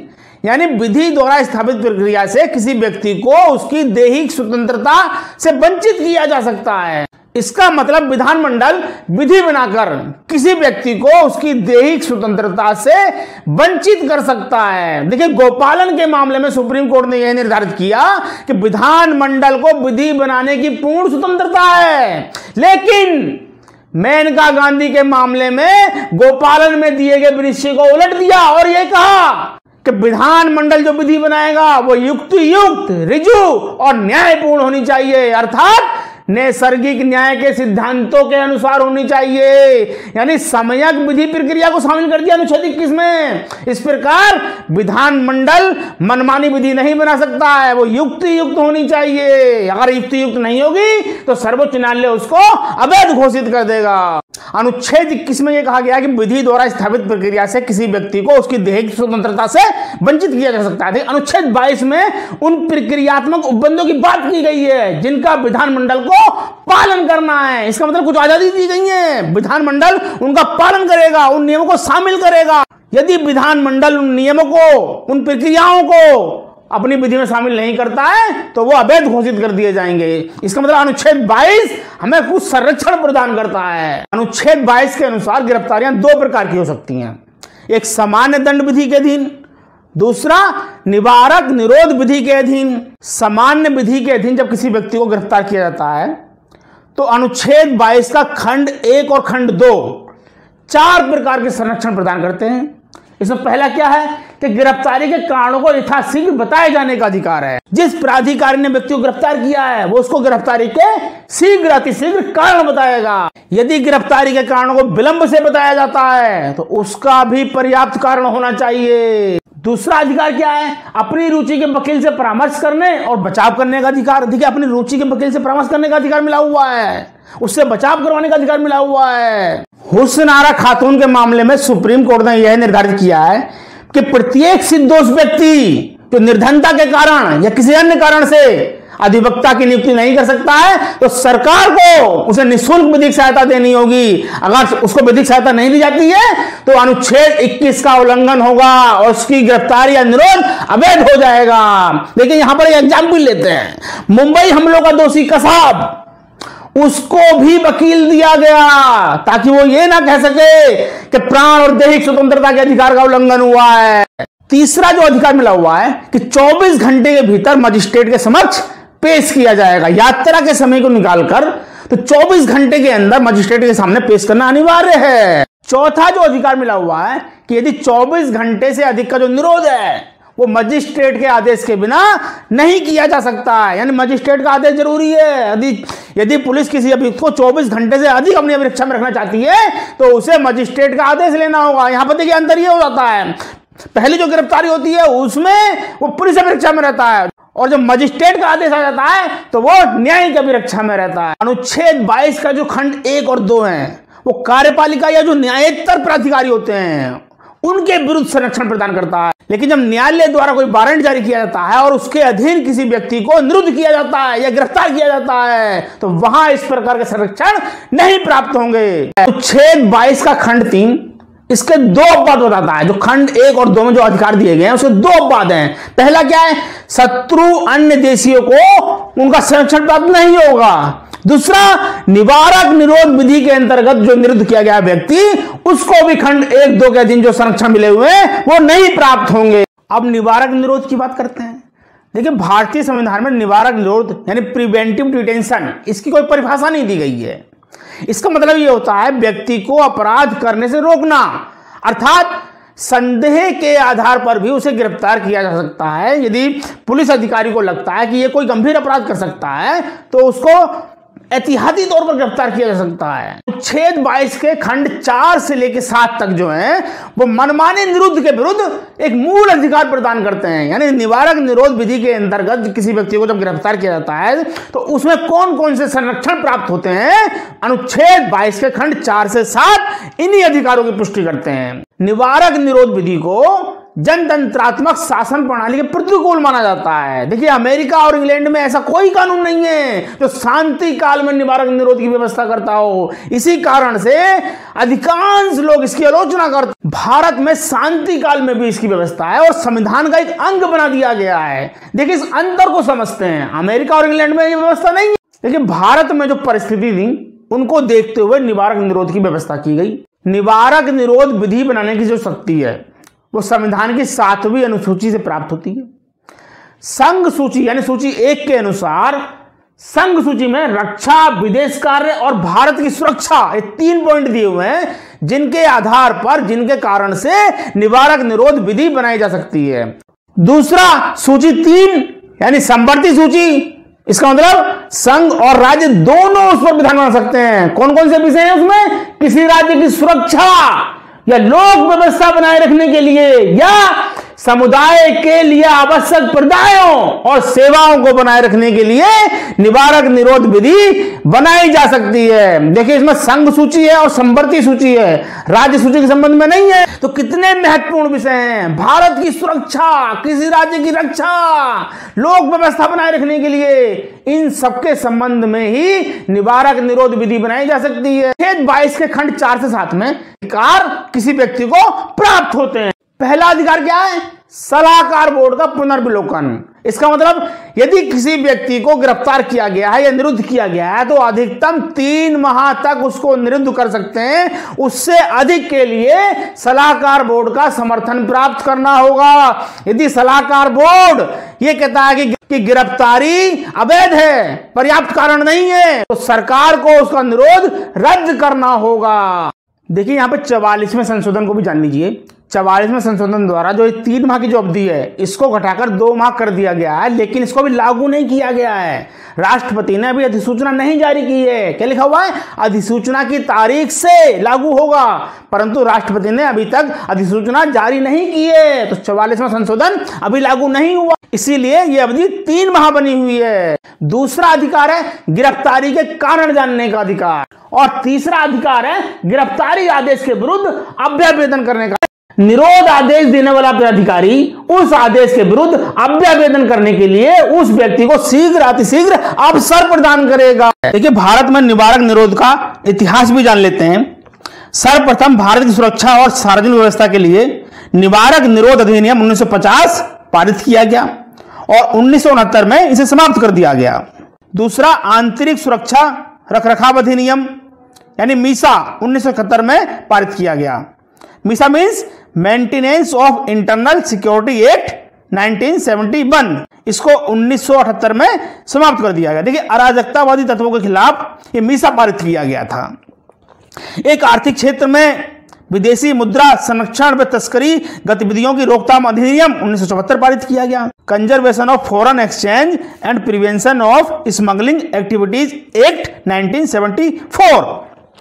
अगला राष्ट्रीय सुरक्षा अधिनियम 1980 पारित किया गया, जिसको रासुका के नाम से जानते हैं, national security act means NSA। सांप्रदायिक और जातीय बलवों तथा देश की सुरक्षा के लिए यह रासुका पारित किया गया था।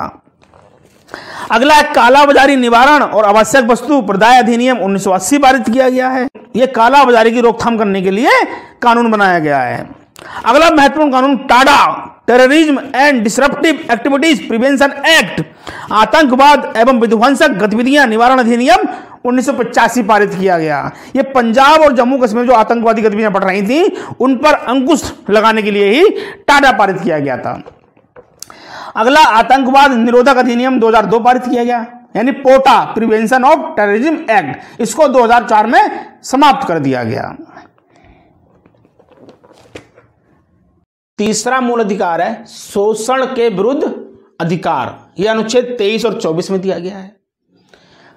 देखिए जो दैहिक स्वतंत्रता प्रदान की गई थी अनुच्छेद 21 में, यह उसी का ही एक हिस्सा है, क्योंकि शोषण का अंत करना है तो गरीबों मजदूरों को शोषण से मुक्ति दिलाकर उनको दैहिक स्वतंत्रता ही प्रदान करनी है। तो 23-24 के द्वारा शोषण से मुक्ति का अधिकार दिया गया है। अब हम अनुच्छेद 23 की बात करते हैं। देखिए अनुच्छेद 23 की हेडिंग क्या है? मानव के दुर्व्यापार और बलात् श्रम का प्रतिषेध, ये उसकी हेडिंग है। 23(1) क्या कहता है कि मानव का दुर्व्यापार और बेगार तथा इसी प्रकार का अन्य बलात् श्रम प्रतिषिद्ध किया जाता है और इस उपबंध का कोई भी उल्लंघन अपराध होगा जो विधि के अनुसार दंडनीय होगा। देखिए इस अनुच्छेद में 3 बातें आई हैं। पहली है मानव का दुर्व्यापार, इस पर पाबंदी लगा दी गई है। दूसरी है बेगार, इस पर पाबंदी लगा दी गई है। तीसरी है अन्य प्रकार का भी कोई बलात् श्रम है तो उसको भी प्रतिबंधित किया जाता है। तो पहली बार चर्चा करते हैं मानव का दुर्व्यापार। देखिए मानव का दुर्व्यापार का मतलब है कि मनुष्य की खरीद फरोख्त नहीं की जा सकती है, मानव को खरीदा और बेचा नहीं जा सकता है, इसको प्रतिबंधित कर दिया गया है मानव के दुर्व्यापार। देखिए मानव का दुर्व्यापार शब्दावली बहुत ही व्यापक है। इसके अंतर्गत स्त्रियों और बच्चों का अनैतिक व्यापार भी आता है, उसे भी प्रतिबंधित कर दिया गया है। अब बात करते हैं बेगार की। देखिए बेगार का अर्थ होता है कि मजदूरों से कार्य ले लेना और उनको मजदूरी ना देना। ये पुराने समय बहुत चलता था। जो दबंग लोग होते थे वो गरीब से, मजदूरों से, किसानों से मजदूरी कराते थे, लेकिन उनको मजदूरी नहीं देते थे। इसको बेगार कहते हैं। हमारे संविधान ने इस बेगार को समाप्त कर दिया गया है और अपराध होगा, ये दंडनीय अपराध होगा। अगर कोई बेगार कर लेता है तो ये दंडनीय अपराध होगा। इसी प्रकार इसमें तीसरा पॉइंट है बलात्श्रम। देखिए, बेगार के साथ साथ अन्य प्रकार का भी कोई बलात्श्रम लिया जाता है तो उसको भी प्रतिबंधित कर दिया गया है। अगर उसकी इच्छा के विरुद्ध कार्य किया जा रहा है तो बलात्श्रम की श्रेणी में आएगा, चाहे पारिश्रमिक दिया गया हो या ना दिया गया हो, यह मुख्य मायने नहीं रखता है।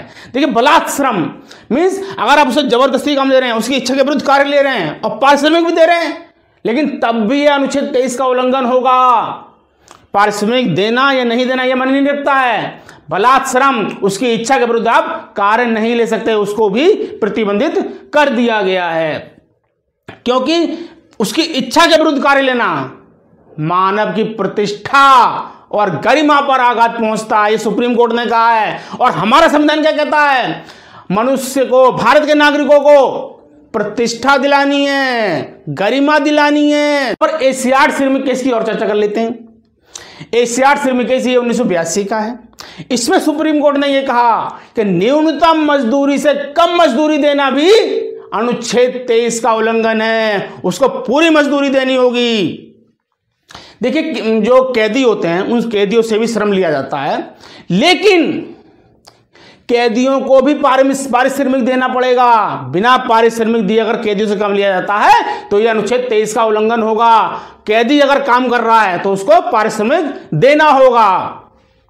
यहां देखिए, अनुच्छेद 23 के द्वारा बंधुआ मजदूरी प्रथा को भी समाप्त कर दिया गया है। बंधुआ मजदूरी वही दास प्रथा का एक रूप था, अपने यहां बंधुआ बना लेना, तो उसका भी अंत कर दिया गया। संसद ने एक अधिनियम भी बनाया है इसमें, बंधुआ मजदूर प्रणाली उन्मूलन अधिनियम 1976 बनाया, जिसके द्वारा बंधुआ मजदूरी को समाप्त कर दिया गया। देखिए, अमेरिका में 13वां संशोधन किया गया था। जो दास प्रथा अमेरिका में प्रचलित थी, उस दास प्रथा को अमेरिकी संविधान ने 13वें संशोधन ने दास प्रथा को समाप्त कर दिया गया है। इसी प्रकार भारत में भी बंधुआ मजदूरी प्रणाली प्रथा को समाप्त कर दिया गया है अनुच्छेद 23 के द्वारा। देखिए, यहां पर 3 चीजें ध्यान रखना अनुच्छेद 23 में। पहले तो यह है कि अनुच्छेद 23 नागरिक अनागरिक दोनों को प्राप्त है। दूसरी, अनुच्छेद 23 राज्य के विरुद्ध संरक्षण प्रदान करता है, इसके साथ साथ प्राइवेट व्यक्तियों के विरुद्ध भी संरक्षण प्रदान करता है। अनुच्छेद 23 राज्य और प्राइवेट व्यक्ति दोनों के विरुद्ध संरक्षण प्रदान करता है। देखिए, यहां पर अनुच्छेद 23(2) की भी बात कर लेते हैं। तो अनिवार्य सेवा, जैसे अनिवार्य सैनिक सेवा है, अनिवार्य सामाजिक सेवा है, वो राज्य ले सकता है। यहां पर पाबंदी नहीं लगाई गई है, लेकिन राज्य पर कुछ मर्यादाएं लगा दी गई हैं।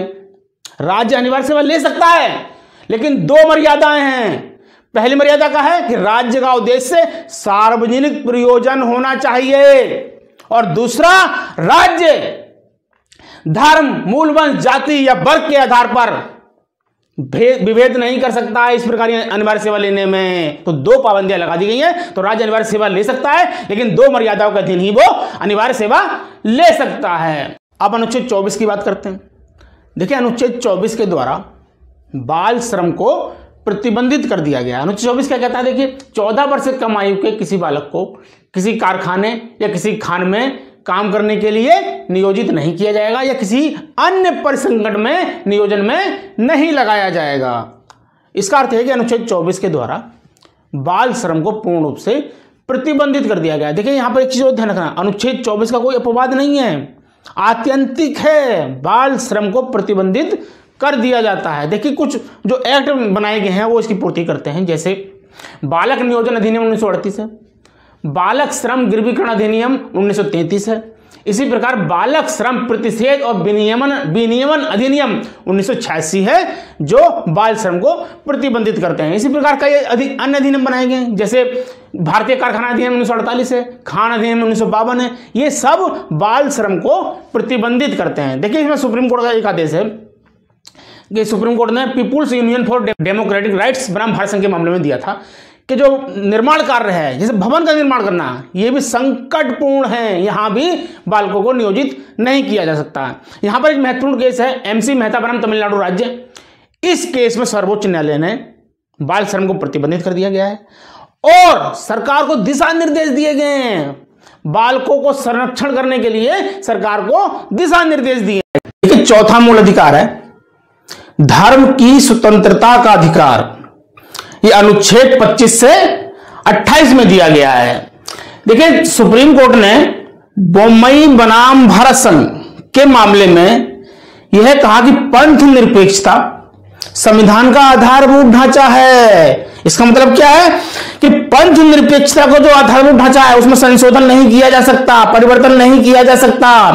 और हम पंथ निरपेक्षता में संविधान का आधारभूत ढांचा नहीं है, हमारे देश का भी आधारभूत ढांचा है। भाई इसी पे तो देश टिका हुआ है, सेकुलरिज्म पे तो टिका हुआ देश, क्योंकि यहां भिन्न भिन्न धर्मों के लोग रहते हैं, भिन्न भिन्न मतों के लोग रहते हैं।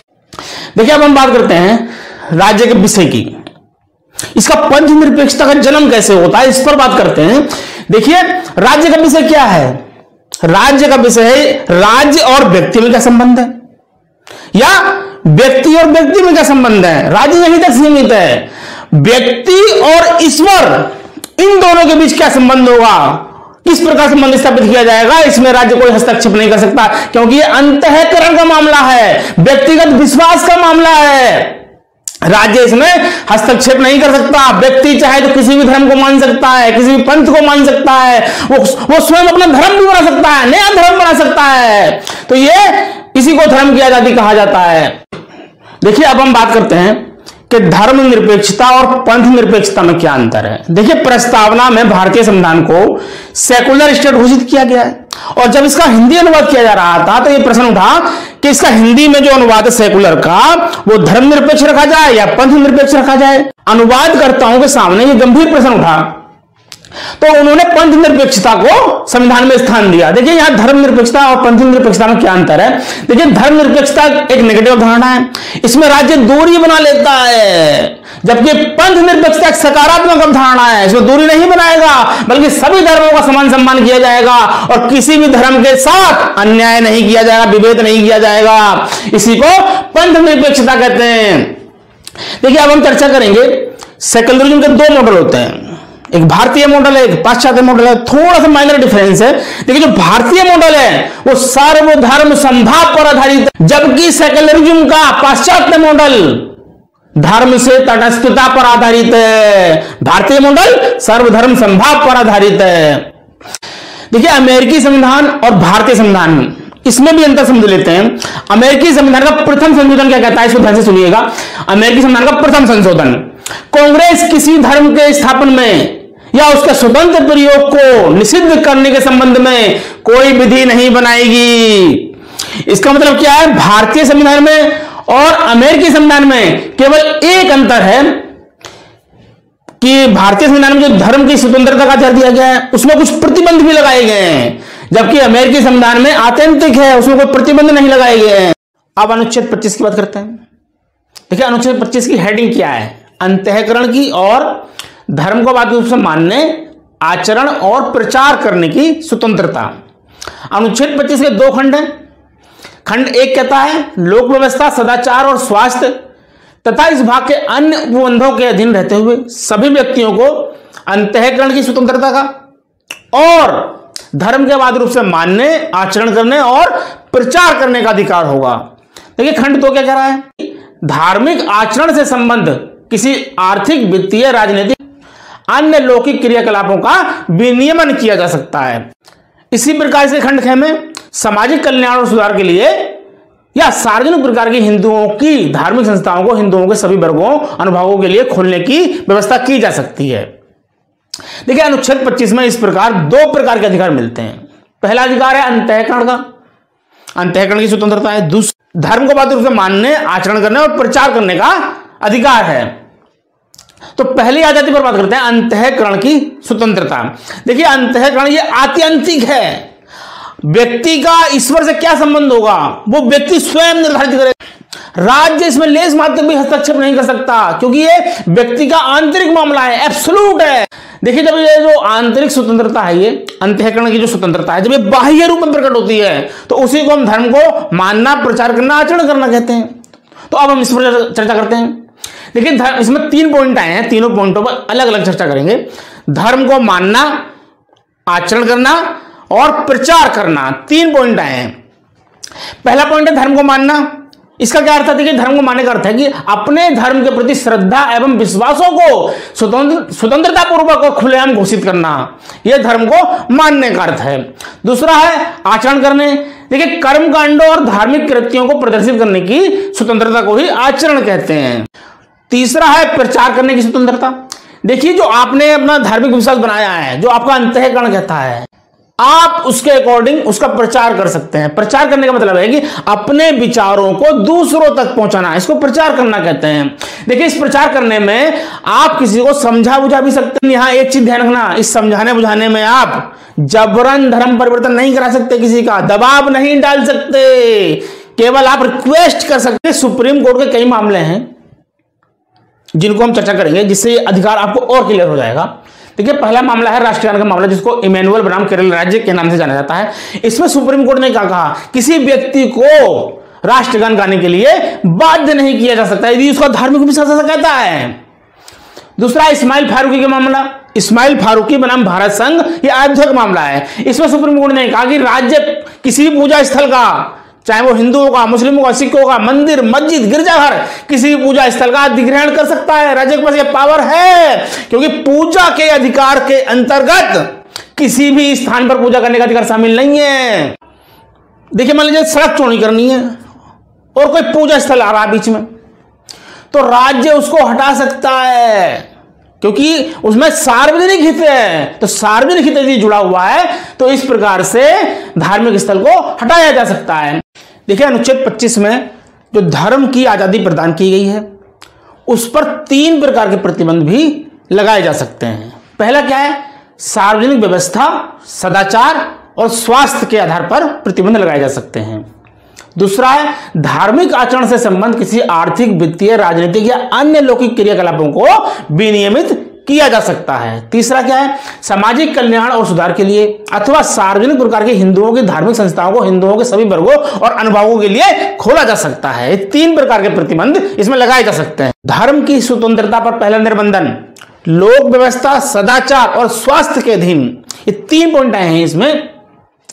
तो देखिए, लोक व्यवस्था बहुत जरूरी है। अगर लोक व्यवस्था ही भंग हो जाएगी, सार्वजनिक व्यवस्था ही भंग हो जाएगी, तो इस प्रकार की आजादी नहीं दी जा सकती है। तो लोक व्यवस्था के अधीन है, सदाचार के अधीन है, स्वास्थ्य के अधीन है। इसी प्रकार आप सार्वजनिक स्थान पर अश्लील प्रदर्शन नहीं कर सकते हैं, शरीर का अवैध प्रदर्शन नहीं कर सकते हैं। इसी प्रकार अस्पृश्यता को अनुमति नहीं दी जा सकती है, या मानव का क्रय विक्रय नहीं किया जा सकता है। इसी प्रकार कब्रगाह को एक स्थान से दूसरे स्थान पर ले जाना, ये लोक व्यवस्था के कारण ऐसा किया जाता है, तो उसको अनुमति दी जा सकती है। इसी प्रकार जो आनंद मार्गी होते हैं, वो शस्त्रों के साथ तांडव नृत्य करते हैं, इससे लोक व्यवस्था को खतरा हो सकता है, सदाचार को खतरा हो सकता है, तो ये उसके अधीन है, उस पर पाबंदी लगाई जा सकती है। समाज कल्याण और समाज सुधार विषयक विधि भी बनाई जा सकती है। इनका उद्देश्य क्या है? उद्देश्य है सामाजिक कुरीतियों का अंत करना, या इसी प्रकार के अंधविश्वासों का अंत करना इनका उद्देश्य होता है। जैसे सती प्रथा या देवदासी प्रथा, इनका अंत इसी आधार पर किया गया है, समाज कल्याण के लिए, समाज सुधार के लिए किया गया है। देखिए, अनुच्छेद 25 के उपखंड ख में हिंदुओं की धार्मिक संस्थाओं को हिंदुओं के सभी वर्गों और अनुभागों के लिए खोलने के संबंध में विधि बनाई जा सकती है। देखिए, मंदिर में प्रवेश के लिए गारंटी देता है, संवैधानिक अधिकार बन जाता है। देखिए, यहां पर जो हिंदू शब्द आया, उस हिंदू शब्द के अंतर्गत सिख, बौद्ध और जैन शामिल हैं। ये पूछा जाएगा और प्रश्न, तो हिंदू शब्द में कौन कौन शामिल है? सिख, बौद्ध और जैन शामिल हैं। इसी प्रकार से यहां स्पष्टीकरण दिया गया है इस अनुच्छेद में कि कृपाल को धारण करना सिख धर्म का एक अंग माना जाएगा। अनुच्छेद 26 पर चर्चा करते हैं। अनुच्छेद 26 की देखिए हेडिंग क्या है? धार्मिक कार्यों के प्रबंध की स्वतंत्रता। अनुच्छेद 26 भी देखिए लोक व्यवस्था, सदाचार और स्वास्थ्य के अधीन। अनुच्छेद 26 में जो अधिकार मिले हुए हैं, वो भी जो 4 खंडों में अधिकार मिले हुए हैं, लोक व्यवस्था, सदाचार और स्वास्थ्य के अधीन है। पहला क्या है इसमें? पहला, धार्मिक और पूर्व प्रयोजनों के लिए संस्थाओं की स्थापना करने और उनके पोषण का अधिकार होगा। इसका मतलब क्या है? रिलीजियस एंड चैरिटेबल पर्पज के लिए आप धार्मिक संस्थाओं की स्थापना कर सकते हैं और उनका पोषण कर सकते हैं। दूसरा अधिकार क्या है? खंड ख, अपने धर्म विषयक कार्यों के प्रबंध का अधिकार भी शामिल है। तीसरा है जंगम और स्थावर संपत्ति के अर्जन और स्वामित्व का अधिकार है। और चौथा क्या कहता है, और ऐसी संपत्ति का विधि के अनुसार प्रशासन करने का अधिकार है। देखिए अनुच्छेद 25 और 26 में अंतर समझने का प्रयास करेंगे। अनुच्छेद 25 क्या कहता है, प्रत्येक व्यक्ति को यह अधिकार होगा। अनुच्छेद 25 प्रत्येक व्यक्ति को अधिकार दे रहा है, जबकि 26 का अधिकार किसको दे रहा है, धार्मिक संप्रदाय को दे रहा है या उसके किसी अनुभाग को दे रहा है। तो 25 में जो अधिकार मिले हुए हैं वो व्यक्ति को मिले हुए हैं, 26 में जो अधिकार मिले हुए हैं वो धार्मिक संप्रदाय को मिले हुए हैं या किसी उसके अनुभाग को मिले हुए हैं। अनुच्छेद 26 के अधीन कोई संप्रदाय धार्मिक संप्रदाय है अथवा नहीं, अनुच्छेद 26 के अधीन इसका अंतिम फैसला जो है वो न्यायालय करेगा। न्यायालय ने 3 शर्तें लगा दी हैं। क्या है कि ऐसे व्यक्तियों का समूह होना चाहिए जो एक सामान्य जीवन पद्धति में विश्वास रखते हो और जो उनके आध्यात्मिक अभिवृद्धि के लिए उपयुक्त हो। दूसरी क्या है, एक सामान्य संगठन होना चाहिए।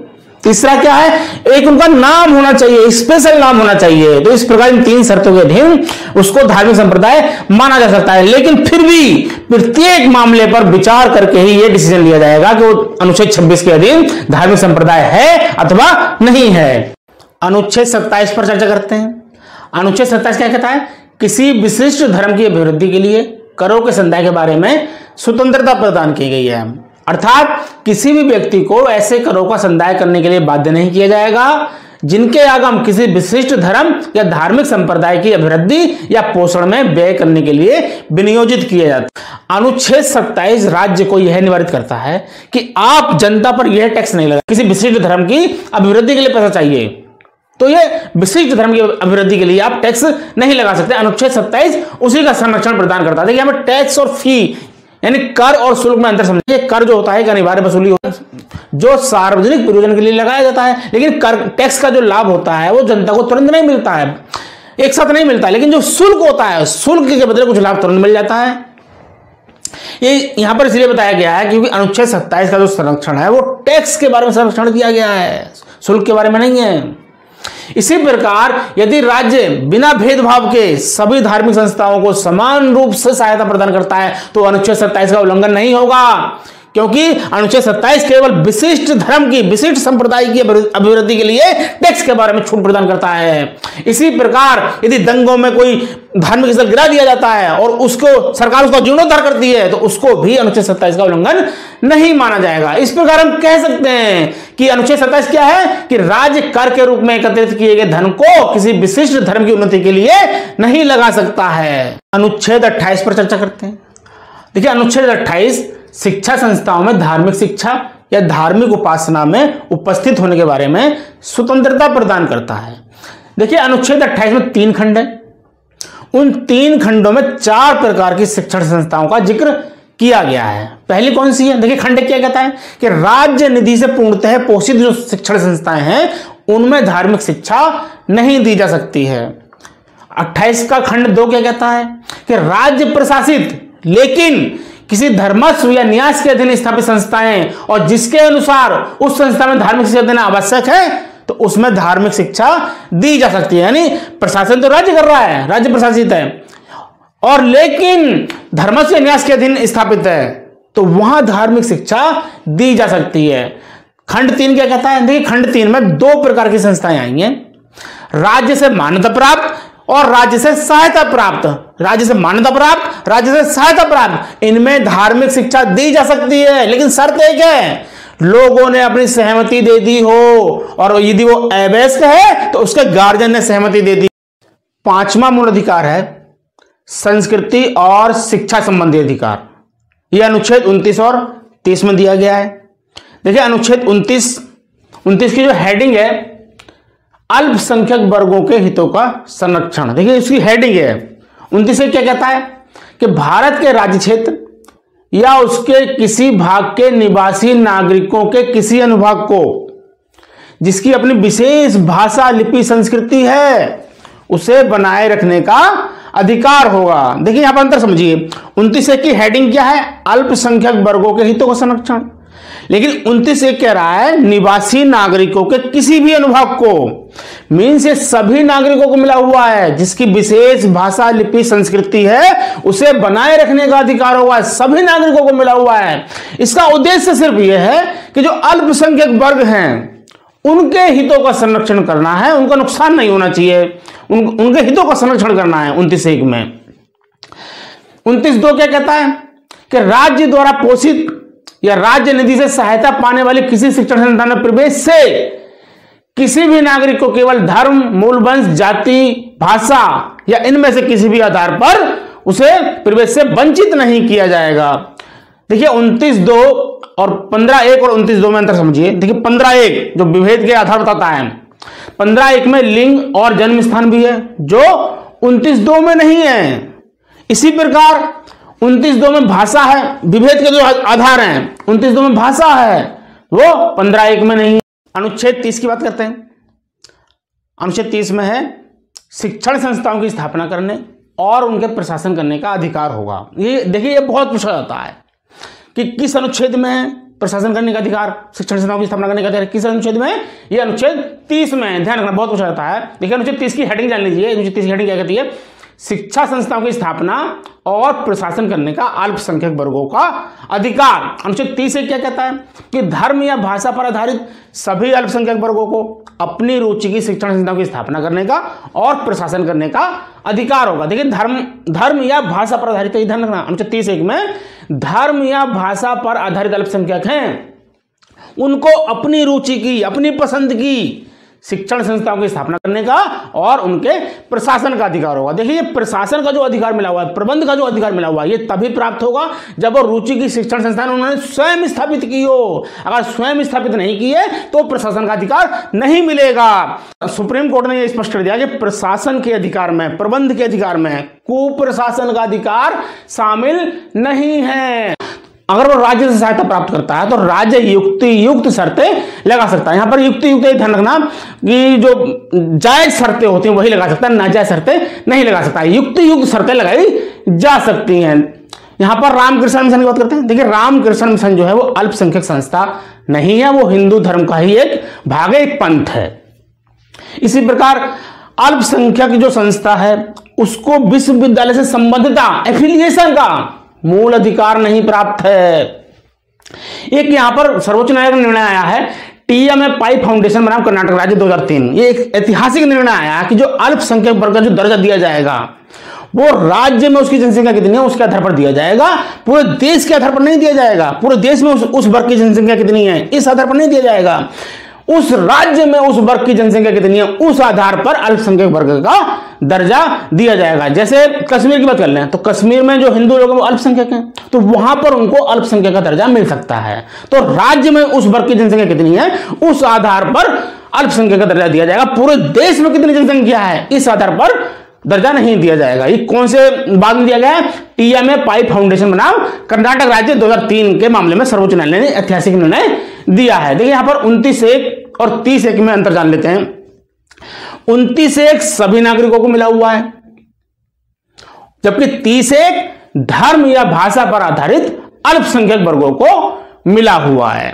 अब 30(2) की बात कर लेते हैं। 30(2) में क्या कहता है कि शिक्षा संस्थाओं को सहायता देने में राज्य किसी शिक्षा संस्था के विरुद्ध इस आधार पर विभेद नहीं करेगा कि वह धर्म या भाषा पर आधारित किसी अल्पसंख्यक वर्ग के प्रबंध में है।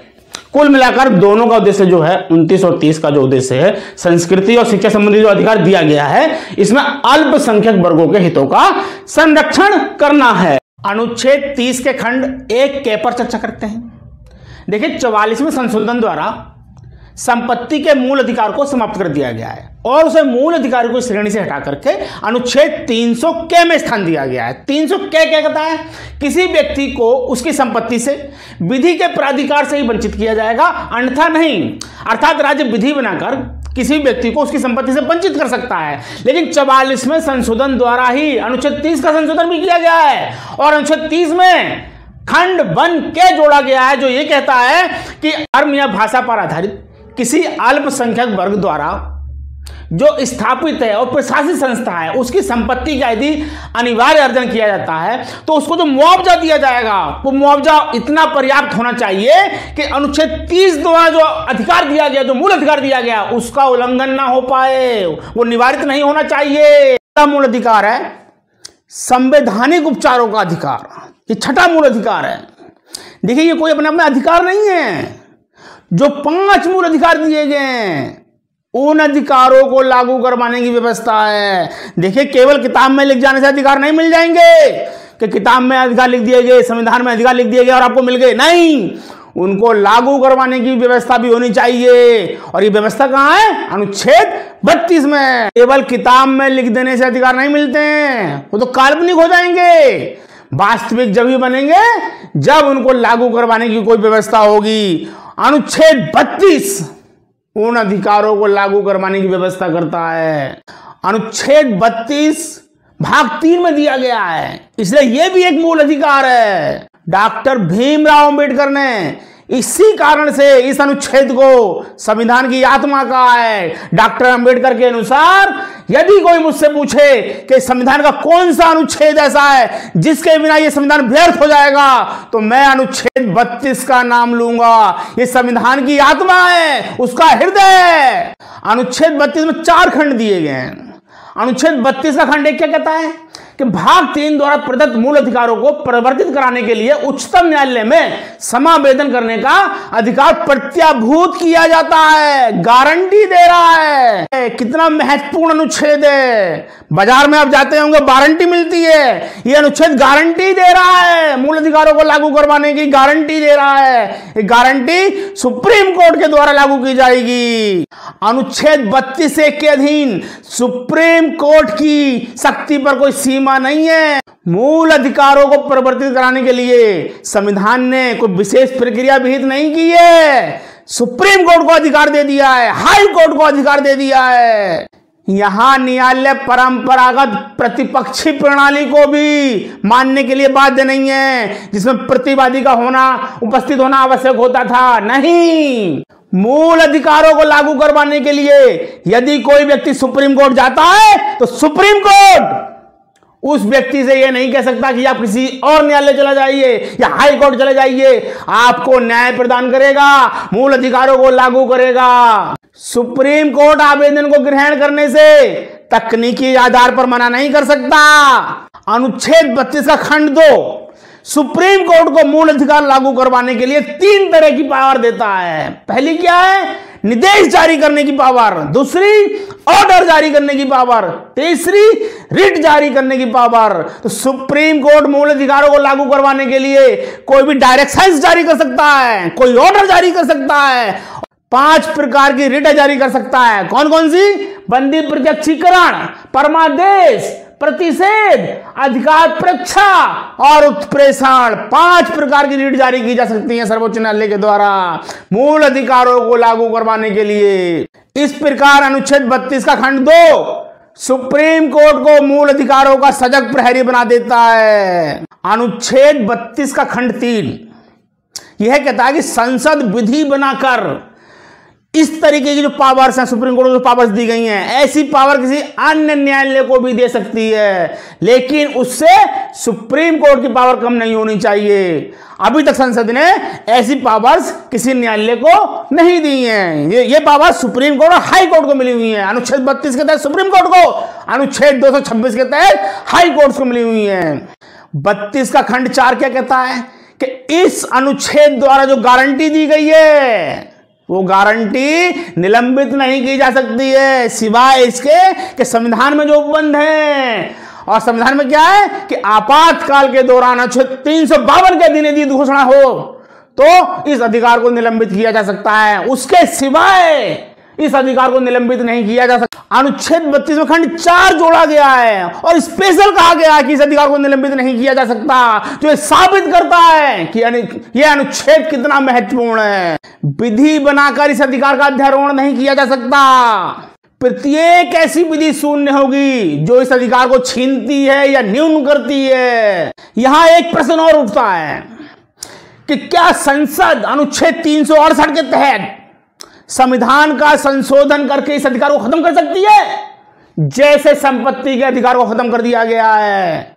यहां उत्तर होगा नहीं, अनुच्छेद 32 का संशोधन नहीं कर सकती, क्योंकि सुप्रीम कोर्ट ने अनुच्छेद 32 में जो अधिकार दिया गया है उसे संविधान का मूल ढांचा घोषित कर दिया है। और केशवानंद भारती के मामले में जो मूल ढांचे का सिद्धांत दिया गया था उसके अनुसार संसद मूल ढांचे में संशोधन नहीं कर सकती। अनुच्छेद 32 मूल ढांचा संविधान का, तो संसद इसमें छेड़छाड़ बिल्कुल नहीं कर सकती है। अनुच्छेद 32 के तहत जो सुप्रीम कोर्ट की पावर है, जो न्यायिक पुनर्विलोकन की पावर है, उसे विधि बनाकर कम नहीं किया जा सकता, संविधान का संशोधन भी नहीं किया जा सकता है, क्योंकि न्यायिक पुनर्विलोकन संविधान का आधारभूत ढांचा है, बेसिक स्ट्रक्चर है।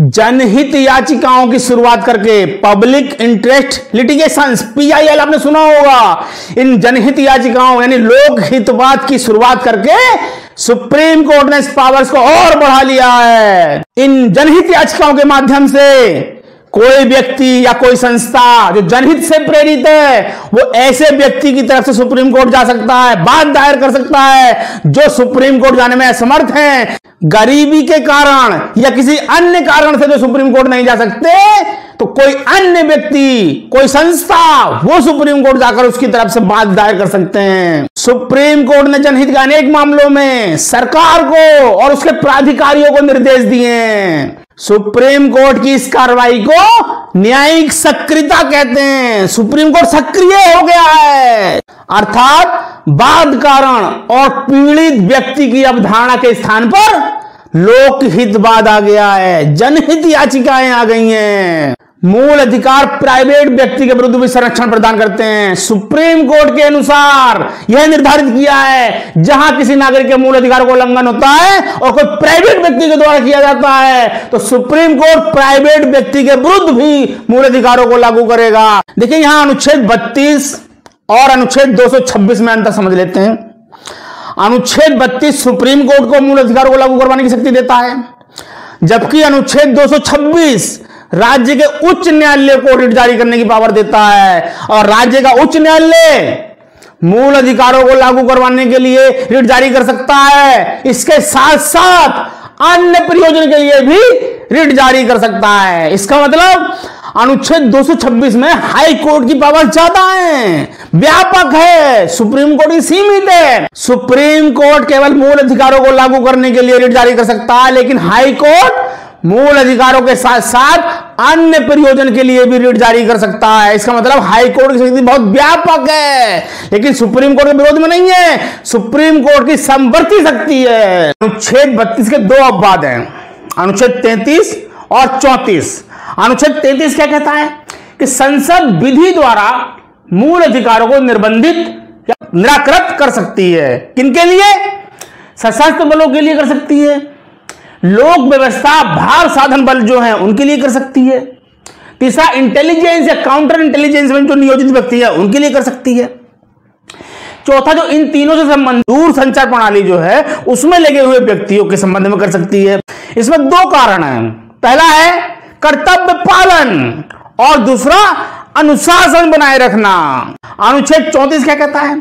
जब किसी क्षेत्र में सेना विधि लागू हो तो संसद विधि द्वारा दंड या जब्ती या अन्य कार्य को विधि मान्य कर सकती है। तो आई होप मूल अधिकारों से संबंधित आपके सभी प्रश्नों का समाधान इस वीडियो के माध्यम से हो गया होगा।